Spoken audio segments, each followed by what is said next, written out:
Welcome to Ex Machina. Join us as we explore the mysteries of this world. Cryptids, monsters, macabre tales, and horror stories abound. Could they be true? Are monsters real?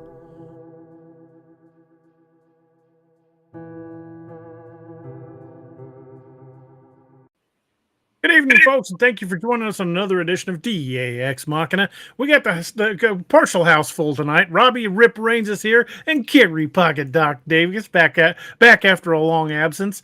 Ryan is unable to join us tonight, and I think Steve had to work. I didn't hear anything back from him, so you got to put up with the three of us tonight. Boys, how the hell are you? Wyatt, I am rolling. Gotta miss that. I've missed saying it. Missed everybody. Missed y'all. And I'm all good now that we've heard that. So you've been busier than a one-legged man in an ass-kicking contest. Dude. Whoo! Like a one-armed man in a paper hanging contest. Good Lord. Well, you know, you're here tonight, and that's all that matters. So yeah, and thank God I've been busy. That's all I got to say. Hey, something to be said for a busy when you're a small business owner. Amen to that, brother. Every time you post something, Robbie and I have been sharing it all over the place. So I appreciate that. I've been seeing that. Thank y'all. And thank y'all for out in the audience for doing that too. And E.D. Testerman on his show earlier tonight, he was plugging your stuff too. That's awesome. I appreciate it. He's got a couple of your kits and really likes them. Yeah. Thank you, Eric. Appreciate that, brother. Both show.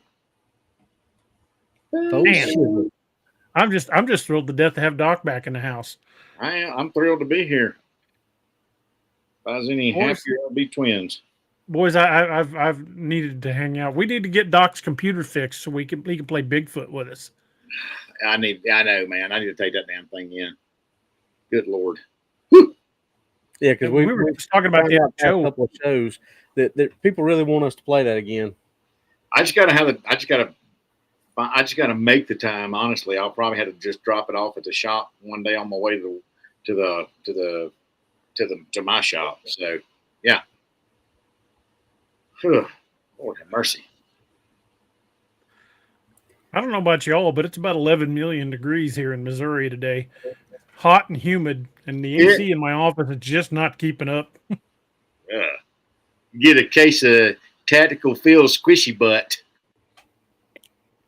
Now we got to lean forward off my desk chair so I don't stick to it. It is a touch warm in here tonight. Sound like wet paint when you lean forward. I do have a ice cold beverage to wash things down. Let's just say it's an ice cold beverage of interesting proportions, and it'll cool things down and heat them up at the same time. Well, that should make for a show of interesting proportions, then, should it not? Yes, it should. Roxanne, you're absolutely right. It's not too bad heat wise. It's gonna get a lot worse in the next couple of months, but the humidity has just been kicking my butt. I don't know why. Man, probably because it's rained so much. I went down to the river a couple days ago, and god dang, the rivers are up. Yeah, so this would be a bad time for a canoe trip. Yeah, my pond is up. That means we're in for a treat coming into June, Doc. Yeah, dude, it's been swampy. It's actually depends on how wet it is between now and then. I mean, in a few weeks, it can all change. It's been pretty swampy here. It's like 76 here. It was like almost 80 degrees here today, and 45% humidity, which is we've had a real wet spring around here. Yeah, it's been wet here too. They can't even paint stain my fence or seal it or my deck or my porch or anything because it's been so rainy here. So I'm okay. At least I got me a fence up now. So that's always a plus. Yeah, thankful for that. Hopefully there's no more tornadoes this year. That would suck. But with the way the crazy weather's been, good Lord. For Doc, it's a fence. For anybody else, it's that edging you put along your sidewalk. Read between the lines. Message. I couldn't resist. I know. Doc's a short dude. Yeah, I couldn't help myself. I know. If I didn't hear that, I wouldn't feel loved at all. Oh, we wouldn't want that.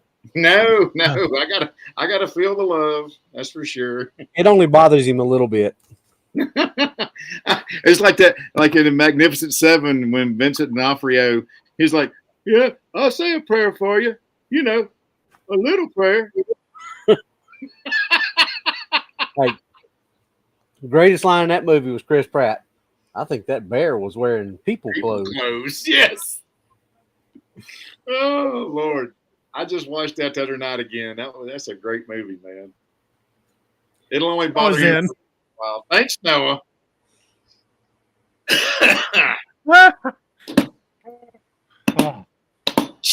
Yeah, everybody's a comedian until they're laying flat on their back looking up at me, and then I'm taller than everybody. Don't look so short now, do I? Well, that's when we really need the pocket doc. I ain't so little now, am I? You take an injury, you open your cargo pocket, you pull out the pocket doc. Yeah. You injured. Now you need me. Okay. Where's the jokes now, Jokey McJokerton?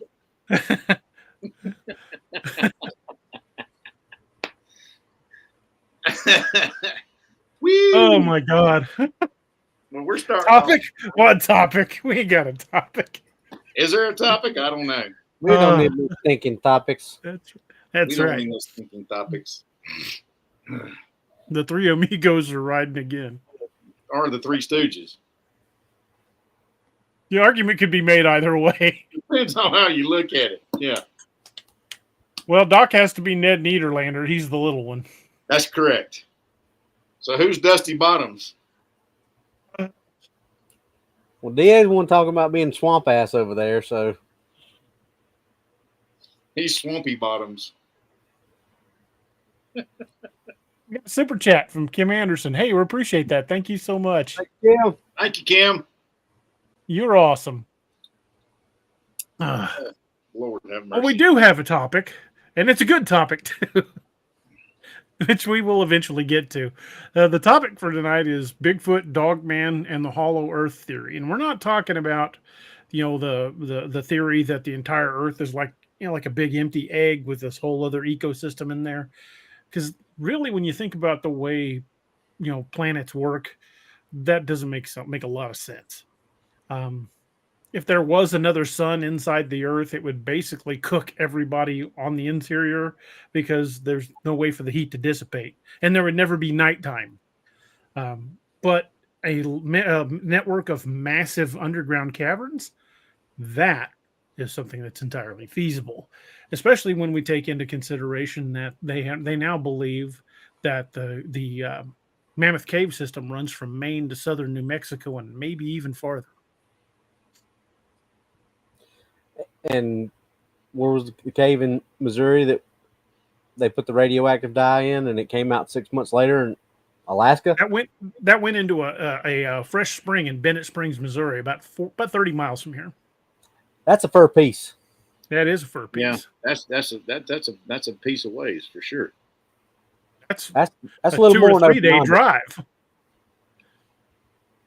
Yeah.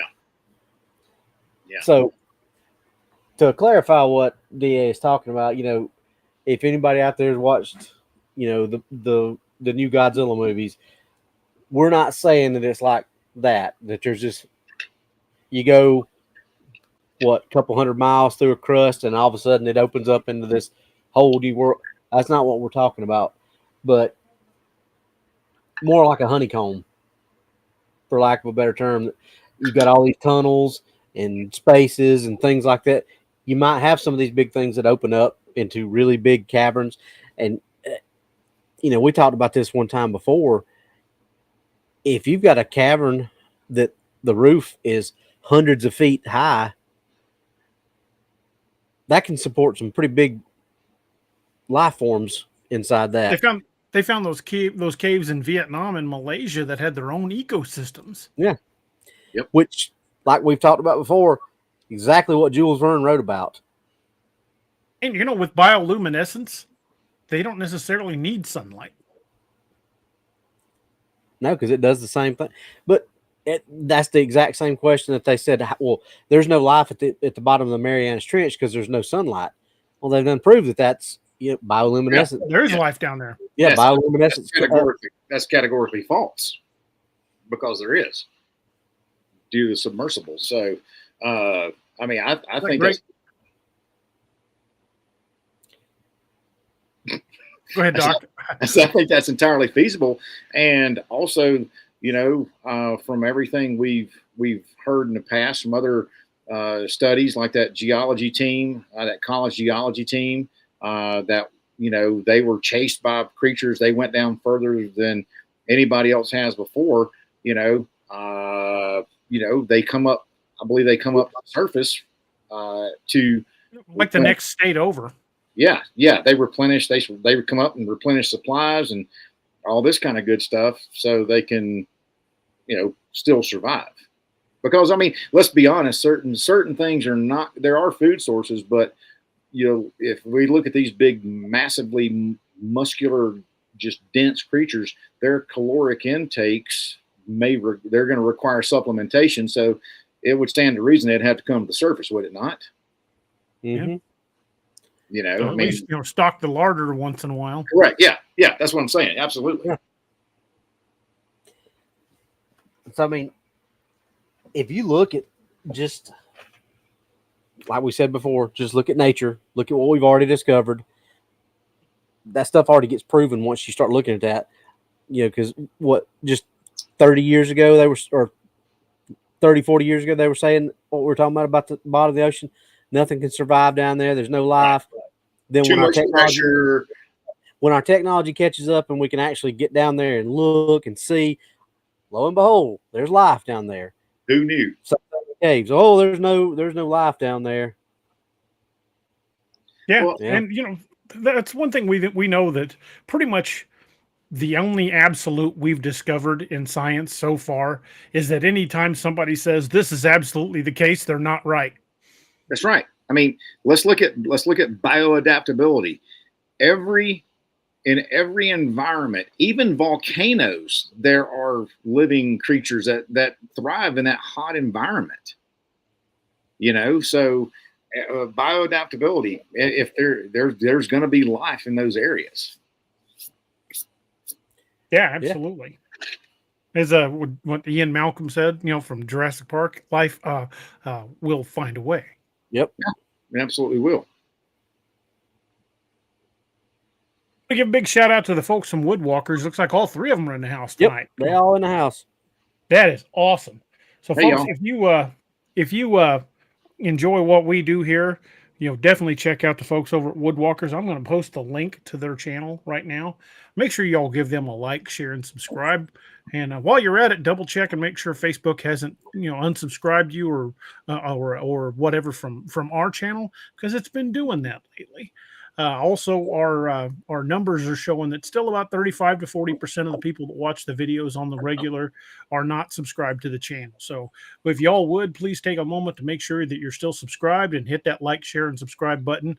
And, let everybody know about channels like ours and Woodwalkers, because it really helps the channels continue to grow and help us get our name out there a little bit more. And we're rapidly approaching the 10K mark. We're just a little over 8,100 now, but it's in sight. So we're going to have a pretty good celebration when we hit 10K, and we'd sure appreciate it if y'all would help us get there. Folks show.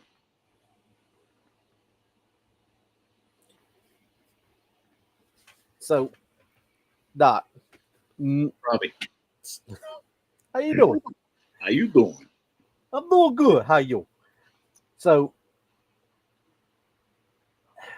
scientifically speaking, if, like the three of us have said, and Noah, at times that we think these things are, I don't want to say predominantly, but I would say a good bit of their existence is spent, in the caves and things like that.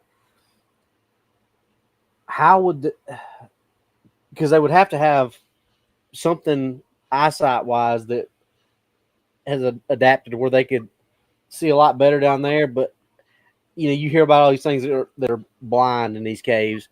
but these things would have had to have something different because they do come out. Mm-hmm. So what kind of problems or how does nature combat that if it's going to be above and below? I mean, you hear this with like these miners and that have been stuck underground in cave-ins and things like that for, long periods of time. And when they get them out, they could not. It's not that they go blind, but they could go. It could cause some serious problems because their bodies have been so used to this dark environment. And if you look at the fish and everything that live in those underground caverns, those rivers and everything, they are blind. So there would have to be some sort of adaptability, like I was just saying, some sort of bioadaptability to where they're able to, see underground. Are they going to have bigger eyes? Are they going to have, obviously the tapetum lucidum that we see in wolves and coyotes and Sasquatch and everything like that, where you see the eye shine. So they would have that it's like their own natural night vision. But was it enhanced? Man, I don't know. I'm not an ophthalmologist. There would have to be some sort of biological component that would allow them to be able to see below and above. Well, but not only the number of rods and cones in their eyes would determine it, but also how far their pupils dilate. Correct. Yeah. I mean, and that's what I'm saying. Do they have bigger eyes to allow the pupils to expand? Do they have more rods? Because that's what your night vision is from. Man, I don't know. That's a good theory. And to piggyback off that, which this is where I was leading into, and Misty just said it on here. She said echolocation, maybe.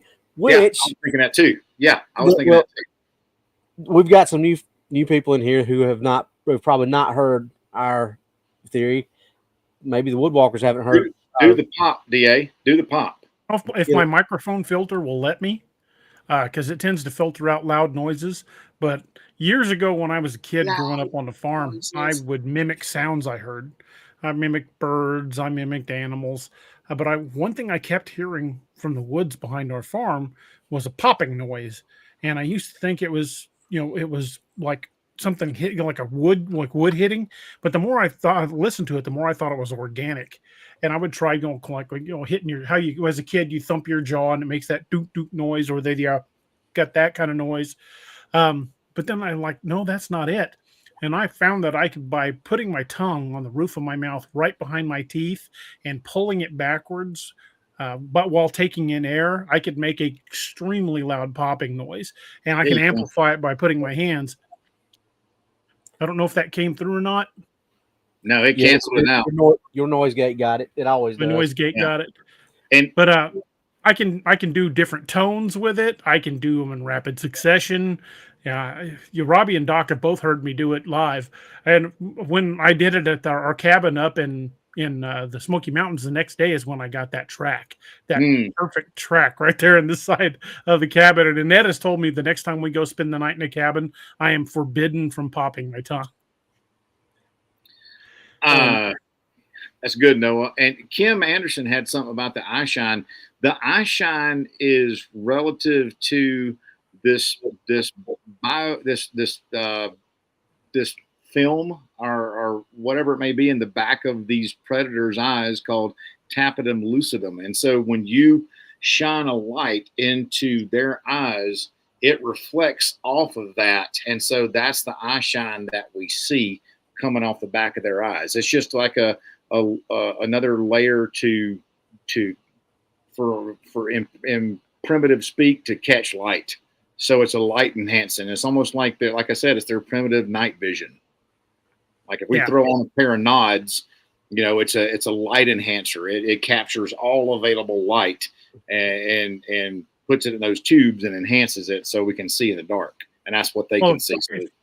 If their eyes are that sensitive, even the smallest amount of bioluminescence would probably be enough to navigate by. And in cases where they don't have that echolocation, like was mentioned just a minute ago, if they can pop their tongue, if that's what they're doing at least part of the time, Robbie and I have seen videos of this guy who could could click his tongue, make a series of clicks, and Yeah. he was absolutely completely blind. And he Yep. taught himself to ride a bicycle Yep. and navigate an obstacle course.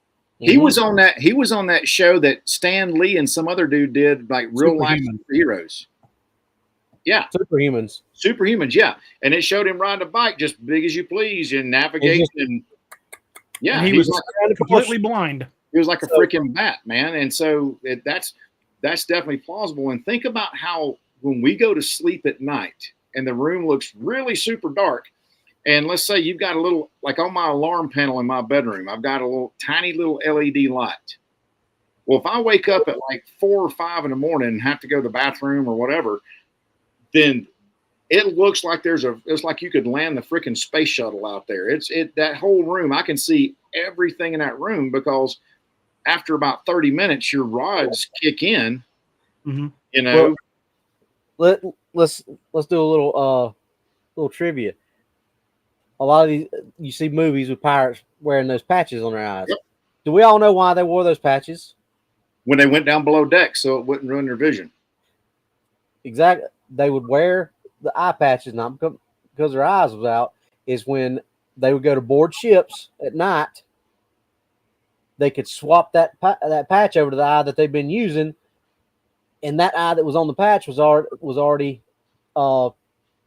used to got night vision. Already dark. So they already had night vision, so they would swap the patch over, and that's how they would raid their ships at night and be able to see. Yeah, because it takes you about 20, 30 minutes for those rods to kick in. Michael X said, eye shine, I understand, but what about reports of eye glow, light projecting from the eyes? And, I'm not going to say that it's impossible that there is not some sort of luminescence coming out of their eyes because we don't know. This is all theory. None of us are experts and we're not claiming to be. But it seems to me more likely that instead of the eyes generating light of their own, that they are so adapted to gathering what little light there is, much like bioluminescence, that the eye shine you're seeing, the glow you're seeing, is probably just from ambient starlight. Yeah. And you can't rule out that some of these things, some of these encounters might be supernatural in nature. Could be. Well, we don't know. That's why we preface everything we say with, we're not experts. This is just what we think. This is what we believe. So, yeah, yeah. I mean, we don't have any. These are just theories. There's nothing that's proven because who knows.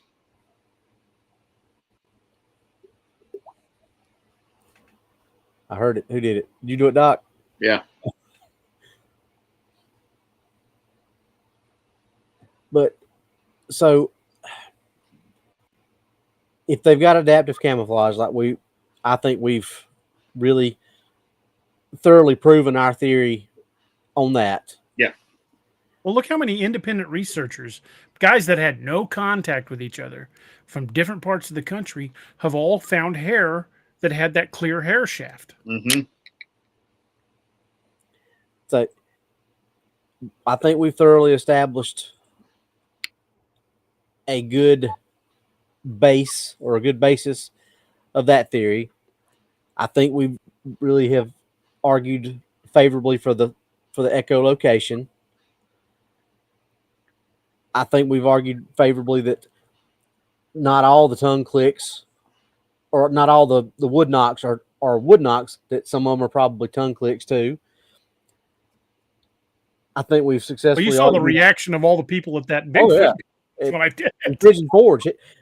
Doc, we were sitting there talking, and he did it with Eli. He did that in a 50-foot radius around us. Everybody just stopped and turned around and looked at us. Yeah. Well, I mean, why not? I mean, they're. Let's look at these tribes in Africa that use tongue clicks as part of their language. Mm-hmm. So Brett's got a question about adaptive camo. Go ahead and fire it up there, man. We'll be happy to answer it if we can. Hey, we had someone else join the hunt. My business just became a member. That's awesome. Thank you. But when we're talking about oh, cool. Nice. Thanks, Noah. But you know, I wrecked my train of thought now. I've completely derailed my train of thought. Squirrel. Yeah, my brain's off chasing squirrels. No problem, no. Run, Yeah, Misty. I know what it was. You know, when we're talking about these adaptations, whether it's the adaptive camouflage, whether it's the tongue clicks, you know, these are all just theories, folks. And I know a lot of people ascribe supernatural elements to Sasquatch. What sometimes they refer to it as the woo, and we're not saying that's impossible, but much like other times in our history when we've given supernatural explanations to things we didn't understand, this might be the same case. We might just be ascribing a supernatural ability to something we just don't really understand how they do it yet. And I think that a lot of these, there probably is a logical explanation. We just don't know what it is yet. Yep. I mean, She's a witch. Yeah, it's kind of no, it's just an herb, dude. It's not witchcraft. It's just an herb. well, and how many times have we said it? If you took this back 100 years, and it would work. But if you took that back 100 years, you would be accused of being a witch. Yeah, especially if you could get it to work. Oh. Well, you know what is the phrase that any technology sufficiently advanced appears as magic to those who don't understand it? Yeah.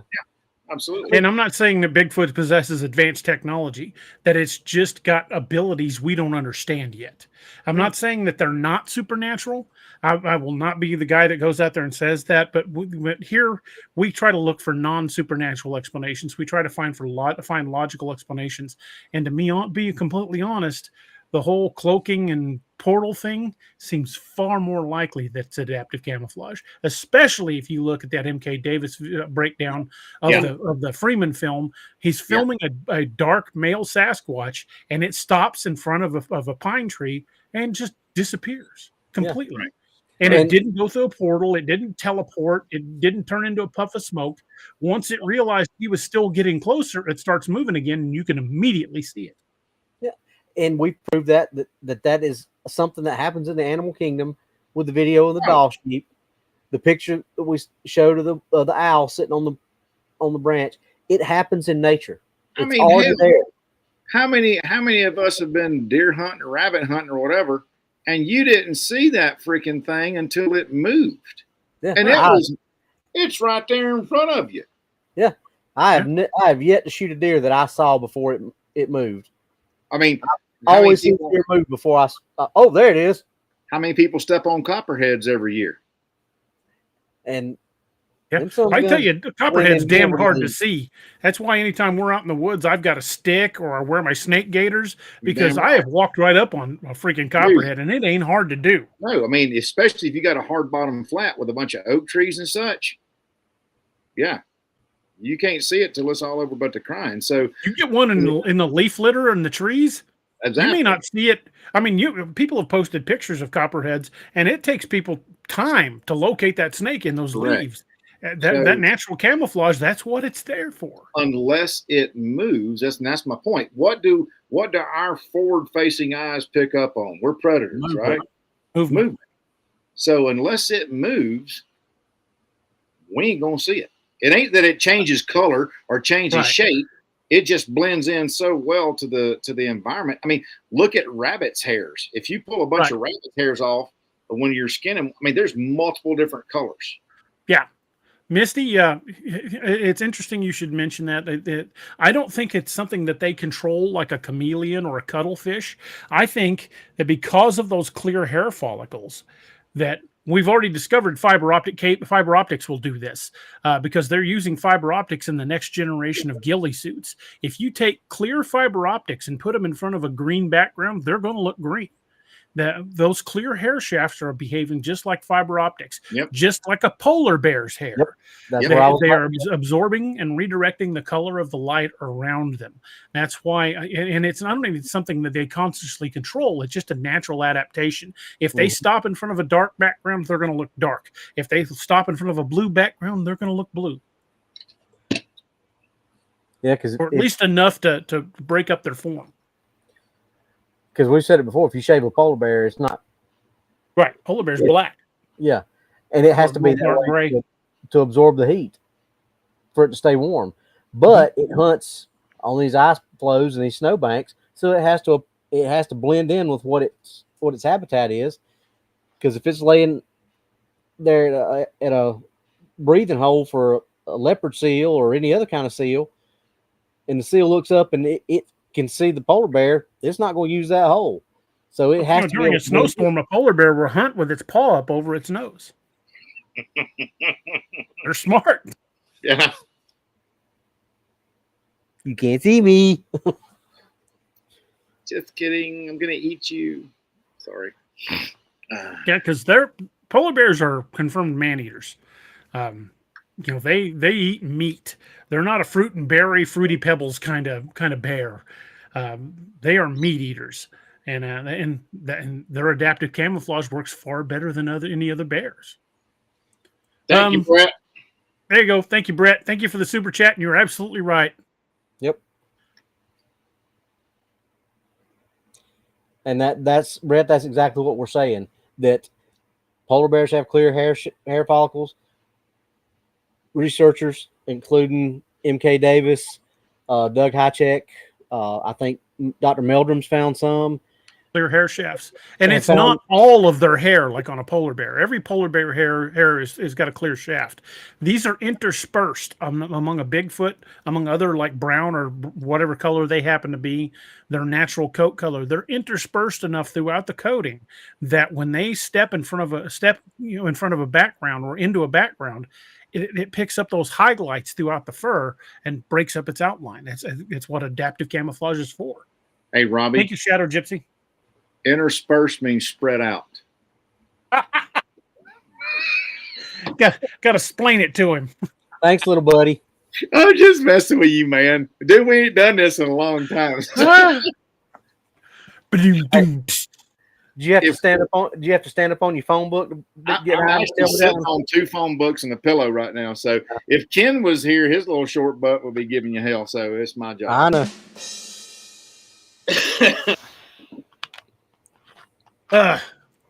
Kevin Rhodes says, "Doesn't the great white shark have a white belly so it can't be seen?" Exactly. That's It has a dark gray. Camouflage. It has a dark gray upper layer and a white lower. That way, if you're swimming over top of it, it's going to blend in with the seabed. If you're swimming underneath it, it's going to blend in with the sky. Look at fighter aircraft. They're marked up exactly the same way. Yep. Lighter on the bottom than they are on the top. Yep. And wonder why we do that, Doc. Could it be that it's already in nature and it works? Who knew? Right? Who'd have thunk exactly. Who'd have thunk it? Yeah, it's crazy, man. That is crazy. Miss Lene says it's the bottom of the hour. Well, you know what? We don't have to play the video tonight. We've got the man himself. Since this is the bottom of the hour, let's go ahead and hear a little bit about Dark Angel Medical. And we also need to find out what the new discount code is because the Cryptid 25 code has now expired. Is it the bottom of the hour? It's only 7:30. Yeah, we're breaking these up. We do one at the bottom of the hour, one top, and the next one. That way they're not all at the same time. All right. Well, hey, let me tell y'all a little bit. Those of you who don't know me, I own a company called Dark Angel Medical. You may have seen some of the books, some of my products are myself and some of DA's books. The new coupon code is Cryptid20 because, quite honestly, we can't afford to do 25% off anymore. Oh, can you update that? Yeah, so it's Cryptid20. That's 20% off your order, and that is unlimited. So my company, Dark Angel Medical, we sell trauma kits, anything from a minor trauma to a major trauma to mass casualty bags. And we also go around the United States teaching people how to use this stuff, which is what I've been doing. All of our products are HSA, FSA eligible. And if you ever use one of our products, to save a life, whether it's yourself or someone else, you can let us know and we will replace whatever you have used absolutely 100% free of charge. That's called our Kit for Life Guarantee. And I'm happy to say we're now at, drum roll, Noah. There we go. There we go. We are now at 185 saves. All right. So I'm pretty happy about that. Noah's hitting all the stuff, man. All the That ain't me. celebratory stuff. But That was me. Oh, that was you. Well, I'm pretty happy to say that we are out there putting birthdays in boxes, birthdays in bags. When we ship them out, we're a very small business. We're a service-connected, disabled, veteran-owned small business, and we want to make sure that people have the best med kits for the worst environments, because you can't expect first-rate results for third-rate products. So everything we put in there is stuff I've used, things that my buddies have used, and I want to make sure that everybody has another birthday if they have to use this stuff. So head over to darkangelmedical.com, and if you are wanting to get trained, that's awesome. We have in-person training. We have online training. That right now, this month is National Stop the Bleed Month, actually, which is a good segue. It's National Stop the Bleed Month. You can get our online training course, which is a video of all of our 16-hour course. It's condensed down, and you have a month to take it. It's $80, so $79.99 to take that course, and you'll also get a coupon at the end of that course upon completion to take an in-person course and get a hefty discount off of an in-person course in your location. So all you got to do is click on the training tab on our website at darkangelmedical.com. And I think it's fantastic to get this kind of training, because you may be your own first responder. If you can't take anything but a first aid, CPR, AED course, or a stop the bleed course, I would highly, highly advocate to do that. Go to our website, use that coupon code, grab you a kit, because like we always say, get a kit, get trained, and be the difference, because it's that important. And don't forget the HSA and FSA certified. Absolutely, man. And I think and right now we're fully stocked on pretty much everything. So head over there now and get you some good kits, and you will not regret it, because like I said, we're a very small shop. Right now you're looking at one half of the warehouse staff. So when I say we're small, we're small. So get over there, and if you have any questions, just shoot us an email at info@darkangelmedical.com. And be the difference. And be the difference, man. That's all it is. Well, excellent. Haven't done that in a while. Yeah, it's been a hot minute. We've been playing the little video. The little video. A little video. I'll say a little prayer for you. It's a short clip. It's a little video. Y'all are so funny. I have missed this abuse so much. Due to your hiatus, Doc, we've had to put the short jokes to the side, so they're coming back at a plethora. Y'all are unloading on me. It's both barrels. I got the barn blaster going. Boom, boom. Loaded the street howitzer. I feel the love. The gut shredder. They'd be a little apt to get nervy if Doc's on the street howitzer. That's right. You don't want me on a street howitzer. I'm like Mississippi and El Dorado. Somebody gonna get hit. That's all I gotta say. It might not be the person I'm shooting at, but somebody gonna get hit. Somebody gonna be bleeding. Could be worse. Could be like Comanche Doyle and Lightning Jack. Oh, Lord have mercy. I watched that again the other day. That's why it was in my mind. That's a funny movie. It is underrated as a Western, but it is funny. You are correct. Tell everybody what that movie is. Lightning Jack. That is with Crocodile Dundee himself, who plays an Australian guy that is a outlaw. Rode with the Younger gang, I believe, wasn't it? Yeah. Cole Younger. Yep. The Younger brothers. He takes on Cuba Gooding Jr. as an outlaw in training, but Cuba's he's a mute, can't speak. So Crocodile Dundee's trying to teach him how to be an outlaw. I haven't And when, watched that movie in forever. when he Been a hot shoots his minute since foot, I've seen it too. when he shoots his foot, but he can't scream. That movie made me a Cuba Gooding Jr. fan. Yeah. Just because to act that whole movie out without being able to say a word and just having to emote like that, like when he shot his foot. And, that movie's awesome. But when it comes to westerns, of course, Tombstone's up there is probably my number one favorite. But a great film about the James Younger gang was shot back in the 70s. It's called The Long Riders. Long Riders. I just watched that great 2 weeks ago, man. It's oh my God! Great. Sentinel's in the house. Sentinel's in the house. What's up, man? Yeah. Hey, Sentinel. Fantastic. Or whichever you prefer. Hey, Sentinel's in. What's up, man? Sentinel 6 Sentinel, whatever. He's got so many names. So we talked about the company, but let's talk about these adaptive measures. These adaptive measures. So coming to the surface, what are we looking at from coming from below to coming to the surface? Obviously, their eyes, their ability to have to adapt below and adapt above, and then their hair.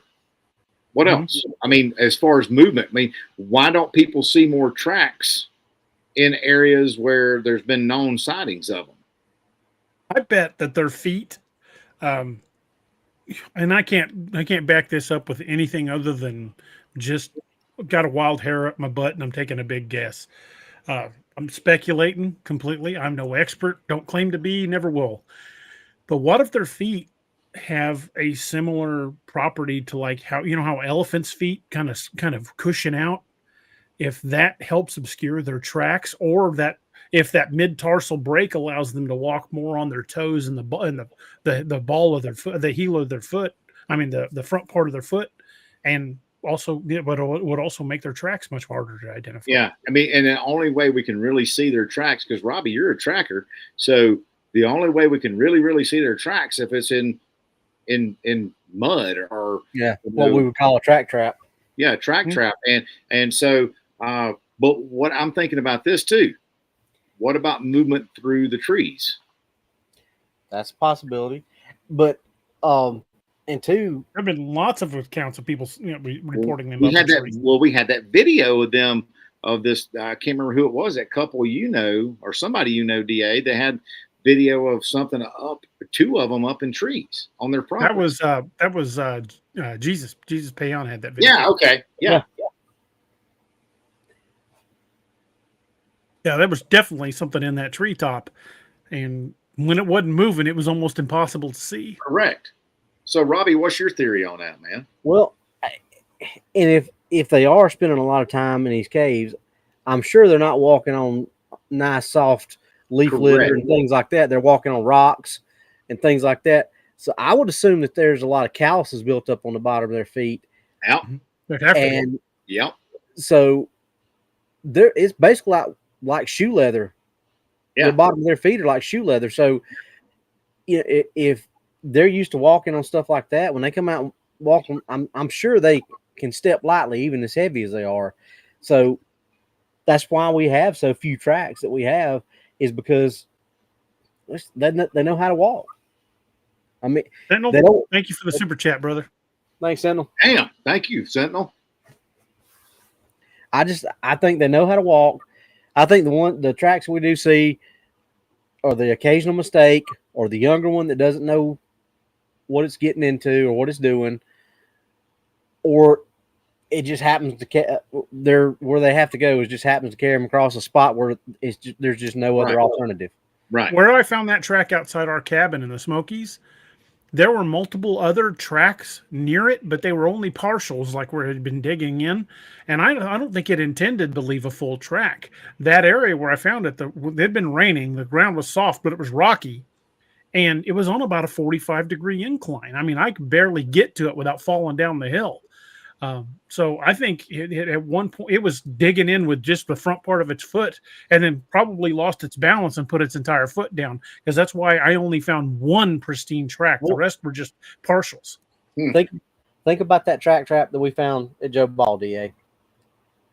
There was plenty of area for multiple tracks to be in that area, and we found one. Right. One. Why? You think that's a juvenile? Because it's maybe not as sharp on where it's moving as the older ones are? Maybe, but maybe it was just one of those things where it came down to get some water, and when it turned around, that was just the only spot that it stepped, or it had to put its foot right there, because that was a weird piece of ground. And DA will tell you, you could put your foot down in one spot, and it was like you're standing on solid ground, and then you move your foot a foot and a half to 2 feet over to take a step, and you'd sink a foot and a half into the ground. Yeah, I was sinking pretty deep into the mud right there. You would sink and then take another step, and it'd be level. Then you take another step, and you might sink a little bit. It was weird how that water table messed with that. Part of the ground was real soupy, and part of it was kind of firm. Yeah. So I think that might have just been one of those situations where it went down there to get water, got water, turned around, and but there was a big enough area where there should have been more than one track, is my point. But if something that, you know this, Doc, DA, you know this, anybody that's been in the military, been around the military, has done any kind of training in the woods, if you know how to walk in the woods, you can be quiet. Oh yeah, absolutely. If you know how to put your foot down. Now, here's the caveat to that. You're going to make some kind of, no matter how careful you are, you're going to make some kind of print. You're going to make some kind of disturbance. Something is going to be left. It's just how much. We're going to make some noise too. Yeah. It's just a matter of how much. Correct. So if we can be taught to do that, what is something, and this is kind of what we've said about the natural ghillie suit. If we can be taught to disappear in the woods, what is something that's born with a natural ghillie suit, born with, basically moccasins on their feet, and is taught his entire life to be quiet and move with a purpose and be stealthy and things like that? There's no wonder we don't see them or hear them or catch footprints no more than we do, in my opinion. Well, Greg Dill says they spend so much time underground. How do they cope with the temperature change when they come to the surface? Well, the temperature change isn't that big. And we've also discovered that the deeper you get, the warmer it actually starts getting again. So if they're used to living deep, they're used to a warm temperature, especially if they're living 3 and 4 days deep. Because we know that our best speleologists and even the USGS has a very difficult time getting more than a couple of days in without a major expedition. It's not like you can have supplies airdropped in. You've got to set up a base camp, set up supply drops in order to get farther and farther into the backcountry of these caves. But these things don't have that concern. They don't have our limitations, and they probably know where all the water is that's safe to drink, and we don't. They probably also are, in some cases, like in that one story we heard about the USGS, they kept finding certain passageways blocked off by boulders, and they opened one up with a hydraulic jack, and when they came back later, it was closed again. Yep, that was that same survey where that girl got chased into another state. Yeah, that was a U.S. Geological Survey team. Yep. So I'm not saying that we've got all the answers. I'm just saying when the chips are down, it is far more likely that there's a logical explanation than a supernatural one. And I'm not saying supernatural exists, that doesn't exist. I'm not saying it's not entirely possible. But when you look to the rest of the animal kingdom, you see that they're perfectly adapted to the environment they live in, and it is foolish for us to just say, well, these things couldn't adapt to what environment they're living in. That's obviously alien technology or a cloaking device or a portal. I'm not saying that those are impossible, but it's far more likely they are just very well suited to the task that they do. Yeah, absolutely. I mean, look at like let's look at animal fur in general. What is it there for? It's insulative. So like Ranger, he was a German Shepherd. He had a double coat. So, but people are like, oh my God, it's so horrible for them to be in a hot environment. Actually, they do pretty okay because they are able to maintain a good body temperature. But in cold weather, I mean, he'd go out there when it was 10 below and fart around, you're like, dude, come in. I'm freezing. He's all like, what? It's totally fine for me. So it could be the same type of thing. But let's look at it. We've been talking about, the Sasquatch stuff, but look at the Dogman and look at their adaptive capabilities. Just like if you look at the Wild Hunt books, where they're in those caves in the Ouachita Mountains, in those cave systems, just like the Bigfoot are whatever, Mississippi education. But how are they surviving down there? Don't some wild animals like them dig burrows, right? Mm-hmm. So they're underground. They can survive subterranean, but also what I'm getting at is, aren't those subterranean burrows, those caves and things, can they lead to deeper caves? Can they lead to these, for lack of a better word, subterranean super freeways to where they're not seen on a regular basis? I think that's more than plausible. I mean, just based on the things that we've kind of hit on and hinted at, I just go back to the episode when the three of us were talking about the maps, where we decided, hey, let's look at these maps, let's overlay them. And you weren't here, me and DA were talking off the show about this the other night, Doc. There's a lady on TikTok called, what did I say, the Map Lady, I think her name. She's got millions of followers on TikTok. She is now picked up on, I'm not saying she got it from us, Doc, but she's now picked up on this, overlaying the missing 411, Bigfoot sightings, and the cave entrances. She's overlaid all three of those maps. And she's going, there's a similarity here. And I mean, so let's say they're seen in one area and they may not be seen anymore for a while. Then all of a sudden they pop up in an entirely different area, just like that chick did at the geological survey, and went into an entirely different state and emerged. Yeah. I mean, I don't know. I'm just spitballing here, man. Well, think about how much that would explain. Mammoth Cave, they believe they've only explored less than 5% of it. Probably less than that, now that they theorize that it runs from Maine to southern New Mexico. Connects from Maine to Carlsbad Caverns. If that's the case, their estimate of 5% or less goes out the window, because we have no idea how deep or how wide they expand. But how many questions would that answer?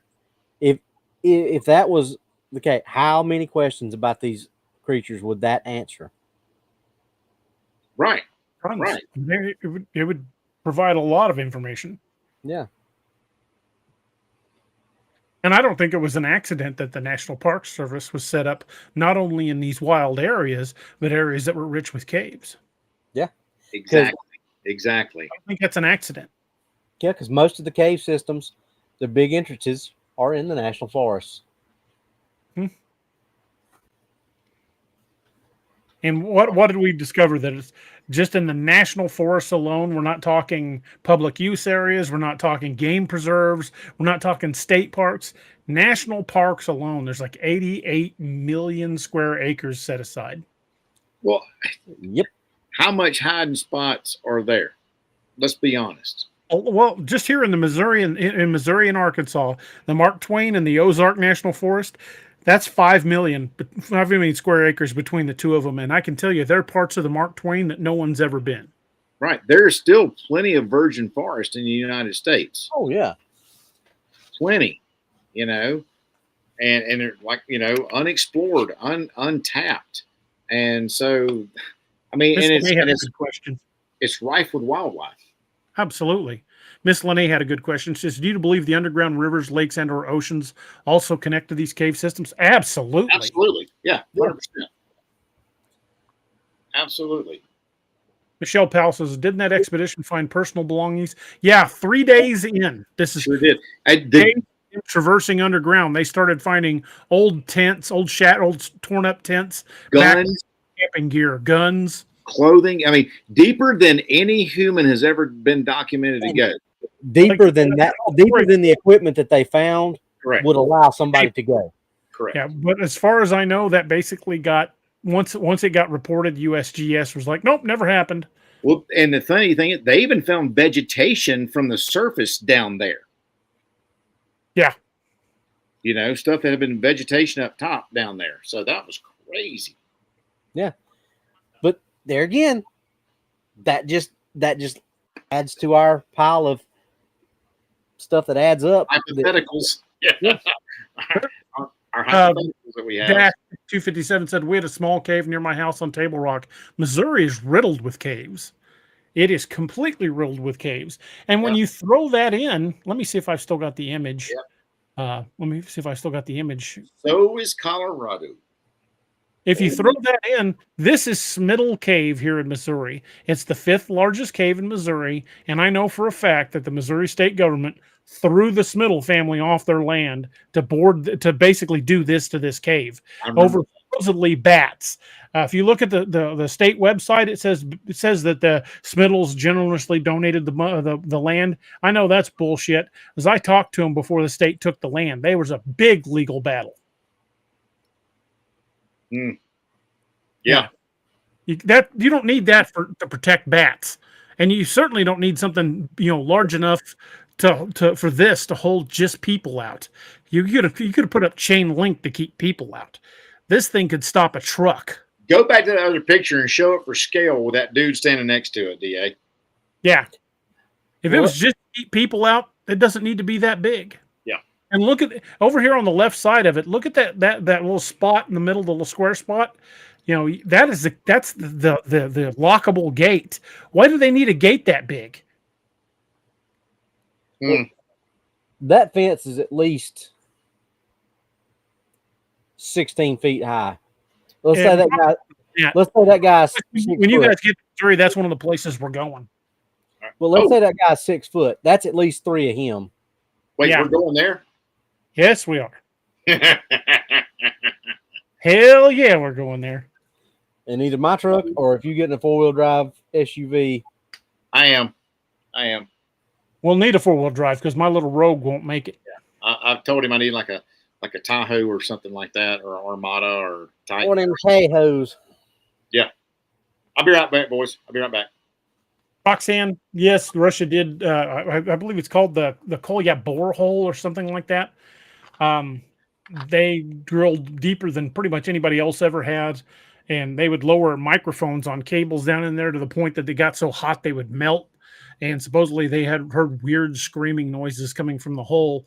Whether that was actual screaming or if that was the sound they were hearing of tectonic plates compressing, the Kola super deep borehole. Thanks, Noah. Yeah, I don't know what that sound was, and they never really were able to say. But I know they bolted it off.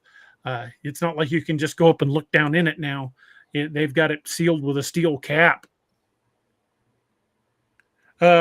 RDG and InfoWorld says they also blocked off Gregory Cave and Cades Cove. There are a lot of these caves that they've done this to.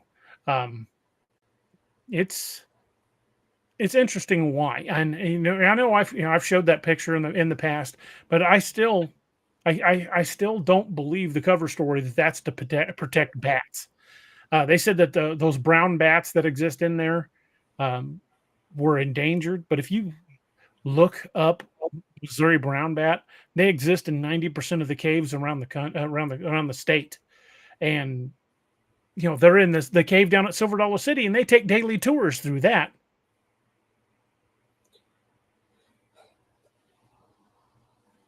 Wolverine says, well, maybe they got really big bats. That would be a big old bat.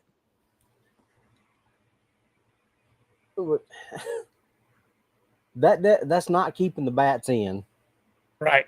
Obviously. You have to fly over the top of that. Got another super chat from Sentinel. Thank you, buddy. Appreciate it, dude. Thanks, Sentinel. You were the man. Oh, it's the top of the hour. since Doc had to step away, this might be a good time to talk a little bit about Scallywag Tactical. Robbie, you want to take that away? Yep. Let me get my handy dandy little items here. Scallywag Tactical is another one of our affiliates, veteran-owned company. Craig and his team make some of the best knives that you're going to find. This is the Dew Claw. This is probably one of the best little camp knives you could ever have. They may have a few left, but if you hadn't got one of those and you get on and you want one and you see one, you better grab it because it's going bye-bye for too long. This is the Bounty. Now, granted, these are some big knives that, I don't really need anything like that because, I don't go chasing Bigfoot and Dogman. I don't really need that. They've got some of the best pocket knives that you could ever hope to carry. DA just had the Gunner's Mate. That's a great little knife. That's the titanium razor folder. This is the Jolly Roger. They're just any kind of knife that you could possibly want. That's the Karambit. I think it's just called the Karambit. I wear that on my body armor every day. And there's Doc's privateer. The privateer, was that right? Mini Jack. Mini Jack. The Claymore. The Claymore. Hey, be careful doing that because I popped mine off like that. Yeah, I stabbed myself in the stomach with this tip yesterday. Yeah, I stabbed myself in the hand with it when I went to pop it off, and it caught me right there in the fat, meaty part of my thumb. It hurt. Yeah, it hurts. But thick. Yeah. If you swing at somebody with that boarding axe and you miss them with the two dangerous parts, and you just hit them with a handle, you still gonna kill them. You're gonna change your mind with anything. It's heavy as heck. You're gonna kill them. GYD. GYD. You know what that means, right, Doc? Mm-mm. Graveyard dead. DRT. Dead right there. Yep. So go to Scallywag Tactical. Check out the Blemish Blade section. And because y'all have been doing that, Craig said that we were number 5 of his affiliate programs in sending people to him. So because of that, because of you awesome people out there, he has extended that extra 10% on our normal 10% for that code DA Roberts 10. He's extended that to the end of this month. So you got a few more days to go get yourself 20% versus 10%. So use code DA Roberts 10 at checkout and get yourself 20% off. And that applies to everything, including the Blemish Blades. Including the Blemish Blades, the Scally Swag, which, you don't have to get a knife. They've got other stuff. They've got shirts. They've got hats. They got whiskey glasses. They got, I think they still got flasks. Mm-hmm. I think. Flasks. I also got a really badass coffee press I want. Yep. So go check them out and tell them we sent you. And Doc, that's all I got to say about that. That's all I got to say about that. Those look like comfortable shoes you're wearing. She tasted like cigarettes. When we even did the show on the Pie Rice map, the Pira Rice map, that was a map of Antarctica without ice. In the margins of that map are creatures that look like Bigfoot and Dogman. So, how are they getting to all these places across the globe? Were they there before continental drift? Maybe, but how would they still be there today? I mean, would they not have died out somewhere? If they're caverns that go miles deep, even the deepest part of the ocean's 5 miles down. Well, it's just like we said, every major civilization in every part of the world has legends and stories about things like this. Right. Why? Because they're seeing things like that. I mean, Doc, if it walks like a duck and it quacks like a duck, what is it? It ain't a beaver. Vic Kumar says we've started to see a lot of Yowie activity in far north Queensland and now little people. Not surprised. Yeah, See my people down there? member of the channel. Thank you, man. Welcome.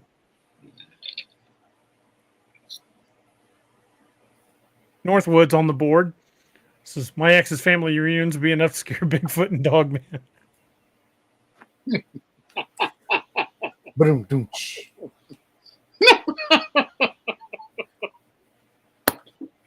Vic Kumar says that's after the floods. You know, the flooding probably pushed them out of the areas they're Ran normally them in. out. It ran them out. Yep. Yeah. We've talked about that too. I mean, every civilization has a story about the flood, and they have stories about this. So the lakes and rivers here in Missouri are way up. That means caves are flooded. So I would say this would be a perfect time to be getting a lot more sightings. That makes sense scientifically. During times of high water, it would force them out of the caves. Yeah, exactly. Just like rats leaving a sinking ship. Dang right. You know, not comparing them to rats, you know, obviously, but same principle. Right. They don't want to drown. Linda Bergman says, yeah, I'm sure the flooding there here in the USA have them moving more. Absolutely, because with any animal, including prey animals, flooding forces them out of their normal habitat areas. So they're going to. I'm sorry, go ahead, DA. Go ahead. I just said they're going to follow. That was my point. They're going to follow the food. So do you think we're going to see an uptick in sightings because of this flooding? I think it's very likely. I mean, as much rain as we've had, especially here in the Midwest, I would say that, especially with the ground being wet and the lakes and rivers being way up, it would not surprise me to see an uptick in sightings. I mean, okay, so sightings in Bigfoot, Dogman, all of it? All across the board. I would say anything that uses a cave for shelter or normally hunts in very remote areas, a lot of those remote areas are low-lying areas. Well, look what Vic just says. Lake Tenaroo is a hot spot now, and the indigenous people refuse to go there as of late. That's a great indicator right there. If the locals are like, nope, I'm staying clear. And if you're smart, you will too. Yeah. Bobfoot says, when's the new Dark Frontier going to come out? It's in edits right now, so all it's waiting is for final edits and cover. So hopefully later this week. Well, probably toward the end of next week, like Friday, Saturday, somewhere around in there. Maybe as late as Monday, depending on how long it takes my cover guy. Can't wait. I'm excited. I am too. Much excited. Very nice.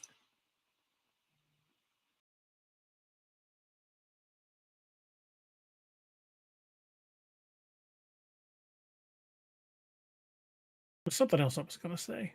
Oh, at one point we talked about medicinal plants that Native Americans used, and we believe Bigfoot probably uses the same plants. That's one of the things I've noticed. Some of the researchers here in the Midwest have started reporting that some of these tree structures and tree bows are near areas with a lot of medicinal plants, almost like they're marking the area where there's spruce, and there's a lot of different plants that are not only nutritional but very medicinal. You can chew spruce bark, and it's a natural pain reliever. Just tons of uses, and I know Edie Testerman was sending me pictures from out on his land that some of the young spruce trees had the bark stripped off of them to about 12 and 15 feet up. Woo. That ain't a possum or a porcupine, because porcupines will eat the bark, but they'll only go up about a foot and a half. If you got something stripping spruce bark up 15, 20 feet off, 12 to 15 feet off the ground, that's something pretty big. That's a big youngin right there. Kirst says, book question, do you use software to spell check and continuity check, or people? It's a combination of the two. I use a pro version of Grammarly to do most of my primary editing, and then it goes to my alpha team, and I tell them, tear it apart, find everything. And I think between them, the editing service, and pro Grammarly, the pro version of Grammarly, we do a pretty good job. I mean, still going to get the occasional thing that creeps through, but I think we catch most of it. Roxanne Delgado says they've seen coyotes in the middle of town here lately. Yeah, I heard coyotes from and I live in Springfield. I heard coyotes from my backyard the other night, and they weren't far away. Yeah. Well, I mean, hell, just it's not been 2 years ago. It's been like 10 years ago when I was living up in Boulder County. There was a babysitter out in the middle of a park in a subdivision, and this lady was babysitting this little kid, and this coyote just comes out of nowhere and tries to yank the kid out of the freaking sandbox. Didn't even tie a pork chop around a youngin's neck or nothing, and just tried to yank the kid out of the sandbox and run off with it. So that's pretty ballsy. First asked about the Alpha Team. The Alpha Team is pretty much invitation only. Appreciate the offer, but I'm pretty leery of anymore. I used to have a much bigger beta team, but I found out that about 80% of them were only part of the team just so they could read the book before it came out. I never got any useful feedback, never got anything back. So I've streamlined it down to just the people who actually give me legitimate feedback. But I appreciate the offer. I'll keep you in mind. Like BDU versus OCP. Yep. Yeah. Or ACU versus OCP. Now, when I was in, so that's been a hot minute. And Linda Bergman said, I was just going to say the same thing. I said, are these critters hungry? So Linda Bergman said they're hungry. They go into town here behind the farmer's market along the creek. So why is their food source being driven out? Right. Is there more competition for it because things are coming up or what? I don't know. Thank you for the super chat, Bull. Appreciate it.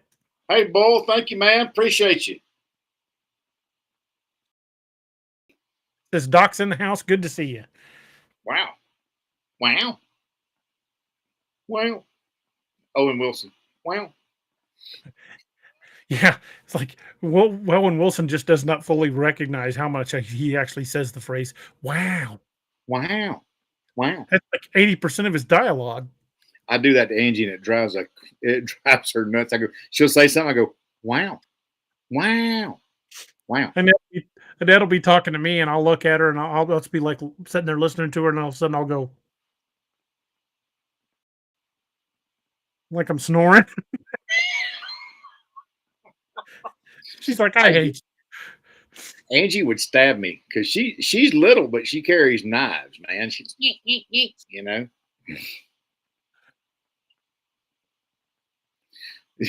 Well, Eric ain't been here in a while, ED. We make it up for lost time, man.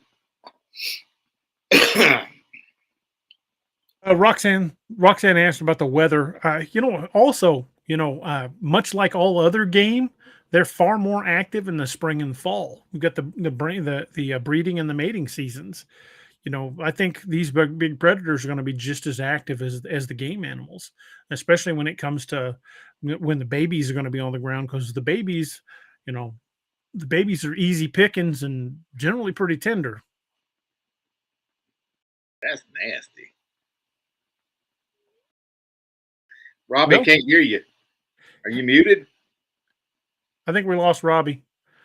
It was the part of the show where Robbie loses audio. Damn it, Robbie, get that tourniquet off your neck. You're scaring Ladybird.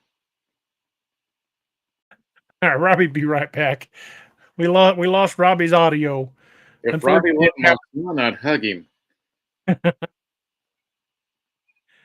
That makes a good point, though. Yeah.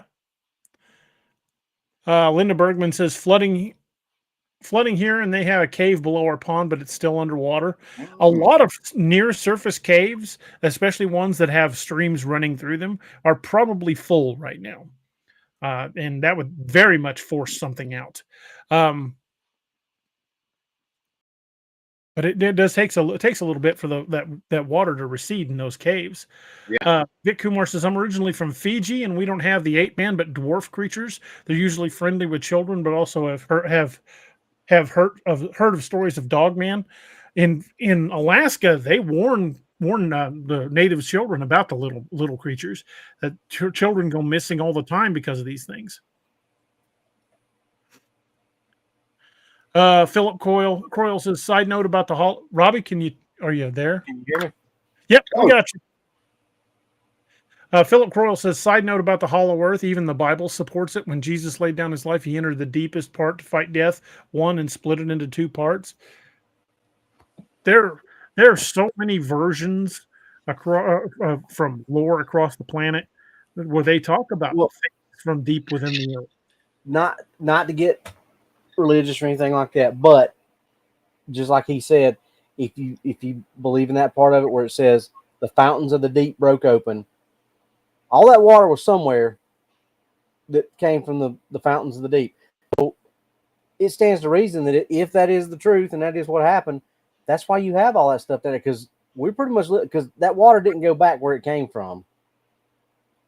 So there you go. You got all these big empty spaces. Linda Bergman says they keep their eyes open when they're outside. If you've got a lot of flooding in your pond and in your area, another thing you really need to watch out for is water moccasins. Ooh, you ain't lying. Not something you want to tangle with. Cottonmouth. Mercy. Satan we have springs. thick in Missouri. They are. I'm wearing my damn snake boots when I come out there, because them damn note ropes, danger noodles, Satan strings, whatever you want to call them, they have poor eyesight and they're really territorial. So they're all pissed off and blind all the time. So I normally give them a hard time about being scared of snake. But this one, I wholeheartedly agree with them. I do not like cottonmouths. Them some ornery little bastards. Mm-hmm. Yeah, that is a mean-ass snake. Man, I tell you what, I've been out here in Colorado, moved to Mississippi, you know. I've been out here in Colorado almost 21 years. I have seen one snake. It's a gopher snake, and he hangs out and he kills all the gophers and all the other crap out here. I ain't seen nary a copperhead, nary a water moccasin, and I'm totally okay with that. Another super chat from Bull. Says, I have a couple of your med kits, Doc. Solid, 100% recommend.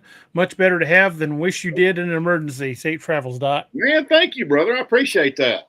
That's awesome. Yeah, I say it all the time. Doc's kits are like a parachute. It's better to have it and not need it than need it and not have it, because odds are really good that if you ever need it and don't have it, you're never going to need it again. Well, I mean, just like a parachute, I ain't going to go out my house without a med kit, just like I wouldn't go out an airplane without a parachute. Come on. Right. I got my second parachute on the way. You can skydive without a parachute once. What? Well, no, there was an Army Special Forces guy that was the only Hano opener. Oh, he was a Hano? High altitude, no opening. He hit the jungle canopy and smashed through multiple layers. They found him alive. Well, he should have bought a lotto ticket. That's for damn He sure. survived. I think he lost a leg, but he survived. He survived, but he wasn't happy. Right, he damn happy. He's the Army's only living Hano jumper. Holy crap! You got to send me that story, Doug.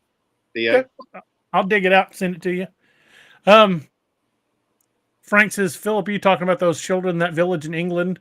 Yeah, that was that. I remember hearing about that story that children came into a local village. They were green skinned. And they said that they came from deep in the ground. Yeah. They spoke a different language. Yeah. Yeah. I heard that story the other day. Angie sent that to me. Linda Bergman says, my brother and hubby had a moccasin trying to get in a bass boat several years ago. Cottonmouth, that is one snake I'm Missouri Department of Conservation may come after me for this, but that is one snake I will kill if I get a chance. No. That is a nope rope for sure. So anyway, I started blasting. I'm gonna be going guns akimbo on that son of a gun. For show. Yeah, that snake is entirely deserving of the entire magazine. No, they're literally, thank you. Yeah, exactly, Robbie. The bounty gets it. The water moccasins are assholes. I mean, they really are. They're the assholes of the pit viper community for sure. I mean, okay, so a copperhead ain't going to bite you unless it gets stepped on. A rattlesnake, they're not. The only aggressive rattlesnake that we really know of right now is the Mojave Green, and that's in the desert southwest into California. He's a dick. He's got hemotoxin and neurotoxin. So, Mhm. but he's very aggressive. But yeah, That's the equivalent of the fertilants yeah, they exactly. have in South America. Yeah. So, yeah, screw that. I'm. And It's gonna be 12 gauge appetizers for everybody. that's another one that's a dick. Yeah, he is. He is. My father-in-law caught one in Venezuela. Fertilance? He didn't know what it was. He was down there working on the oil rigs in Venezuela back in the 80s and caught one and said, "Hey, what's this snake?" And showed it to the locals, the indigenous folks there, and like, they're flipping out. And he's like, "Is it bad?" Very You crazy gringo, So yeah, mucho bad. yeah, mucho muy malo. Yeah. Roxanne Delgado pointed at something out. That's something I'd read on the Missouri Department of Conservation website. Timber rattlers are bad this year. Roxanne, you ain't selling my trip to Missouri. I'm just saying. I got you, Michael Doc. X, You got one back. Michael X, I've heard Coonbo tell that story about the cave on his property, and that is really what made me start questioning Smiddle Cave. That story that Coonbo told about them putting fencing over that cave on his property. That's what made me think Smiddle Cave had way. Well, I always suspected something was weird about it, but then after hearing about how that cave, that chain link fence they put over that fence got ripped down multiple times, I'm like, well, maybe that makes a little bit more sense on why this one's set in concrete, but it just that much of a response does not warrant what it's supposed to be for. So it's just something that makes me wonder. I mean, bats. Why do they need to put a fence up for bats in the first damn place? That's my question. Right. Well, they said it was to keep people out from endangering their habitat. Bats are up in the top of the cave, and that cave you could drive a semi into it. And also, people, if there's that many damn bats in there, people will get overcome by the ammonia fumes from the freaking guano. Yep. And that's another question, since you brought that up, Doc. What is that something that these things have to adapt to if they're living underground? Do they have to adapt to stuff like that? It absolutely could, because if there are bats, but I don't know how far bats go below. But I'm just throwing that out there. I wouldn't say the bats would go too terribly deep because they come outside to hunt. But what about other gases too? And I'm methane. thinking what Robbie's talking about. What about other gases? That emanate from the earth. I mean, what if you're near a geothermal source? There's sulfuric gas, stuff like that. Mm-hmm. There could be hydrogen gas, very flammable stuff. I don't know, man. Either one of a couple of things. Either they're not as susceptible to it as we are, or they just avoid those areas. Right, yeah, because there's, like somebody just pointed out, there's in some caves there's a lot of carbon dioxide concentration, and I saw this in one video. This dude put a flame in there, and the carbon dioxide concentration actually smothered the flame. So, I mean, it's a natural adaptation thing, I think, because if I see Robbie go running into this cave, and all of a sudden he just keels over, I'm gonna be like, "Hey, DA, let's not go there, because we're gonna need oxygen to get Robbie out of there. Robbie's dead, so I don't want to go there at all." Patricia Gambino had a question. She said, "I collect books, so what do you suggest I start with on the books you have written?" I would start with either the Dark Frontiers series or Apex Predator Wolf Moon. There's a timeline of the best order to read the series in. It's on my website, which is daroberts.net. There's a full timeline of the order of the books. Any of the series can be read standalone, and you'll understand what's going on. But if you read the series together in the order that I have listed, you'll get a much bigger picture. Read all of them. Yeah. Just buy them all. Start out with Ragnarok and move forward. One of them. If you start out with Ragnarok, I'm going to say this. If you start out with Ragnarok, you'll actually see the character development just explode. and that's what DA and I have talked about in depth, and Robbie and I too.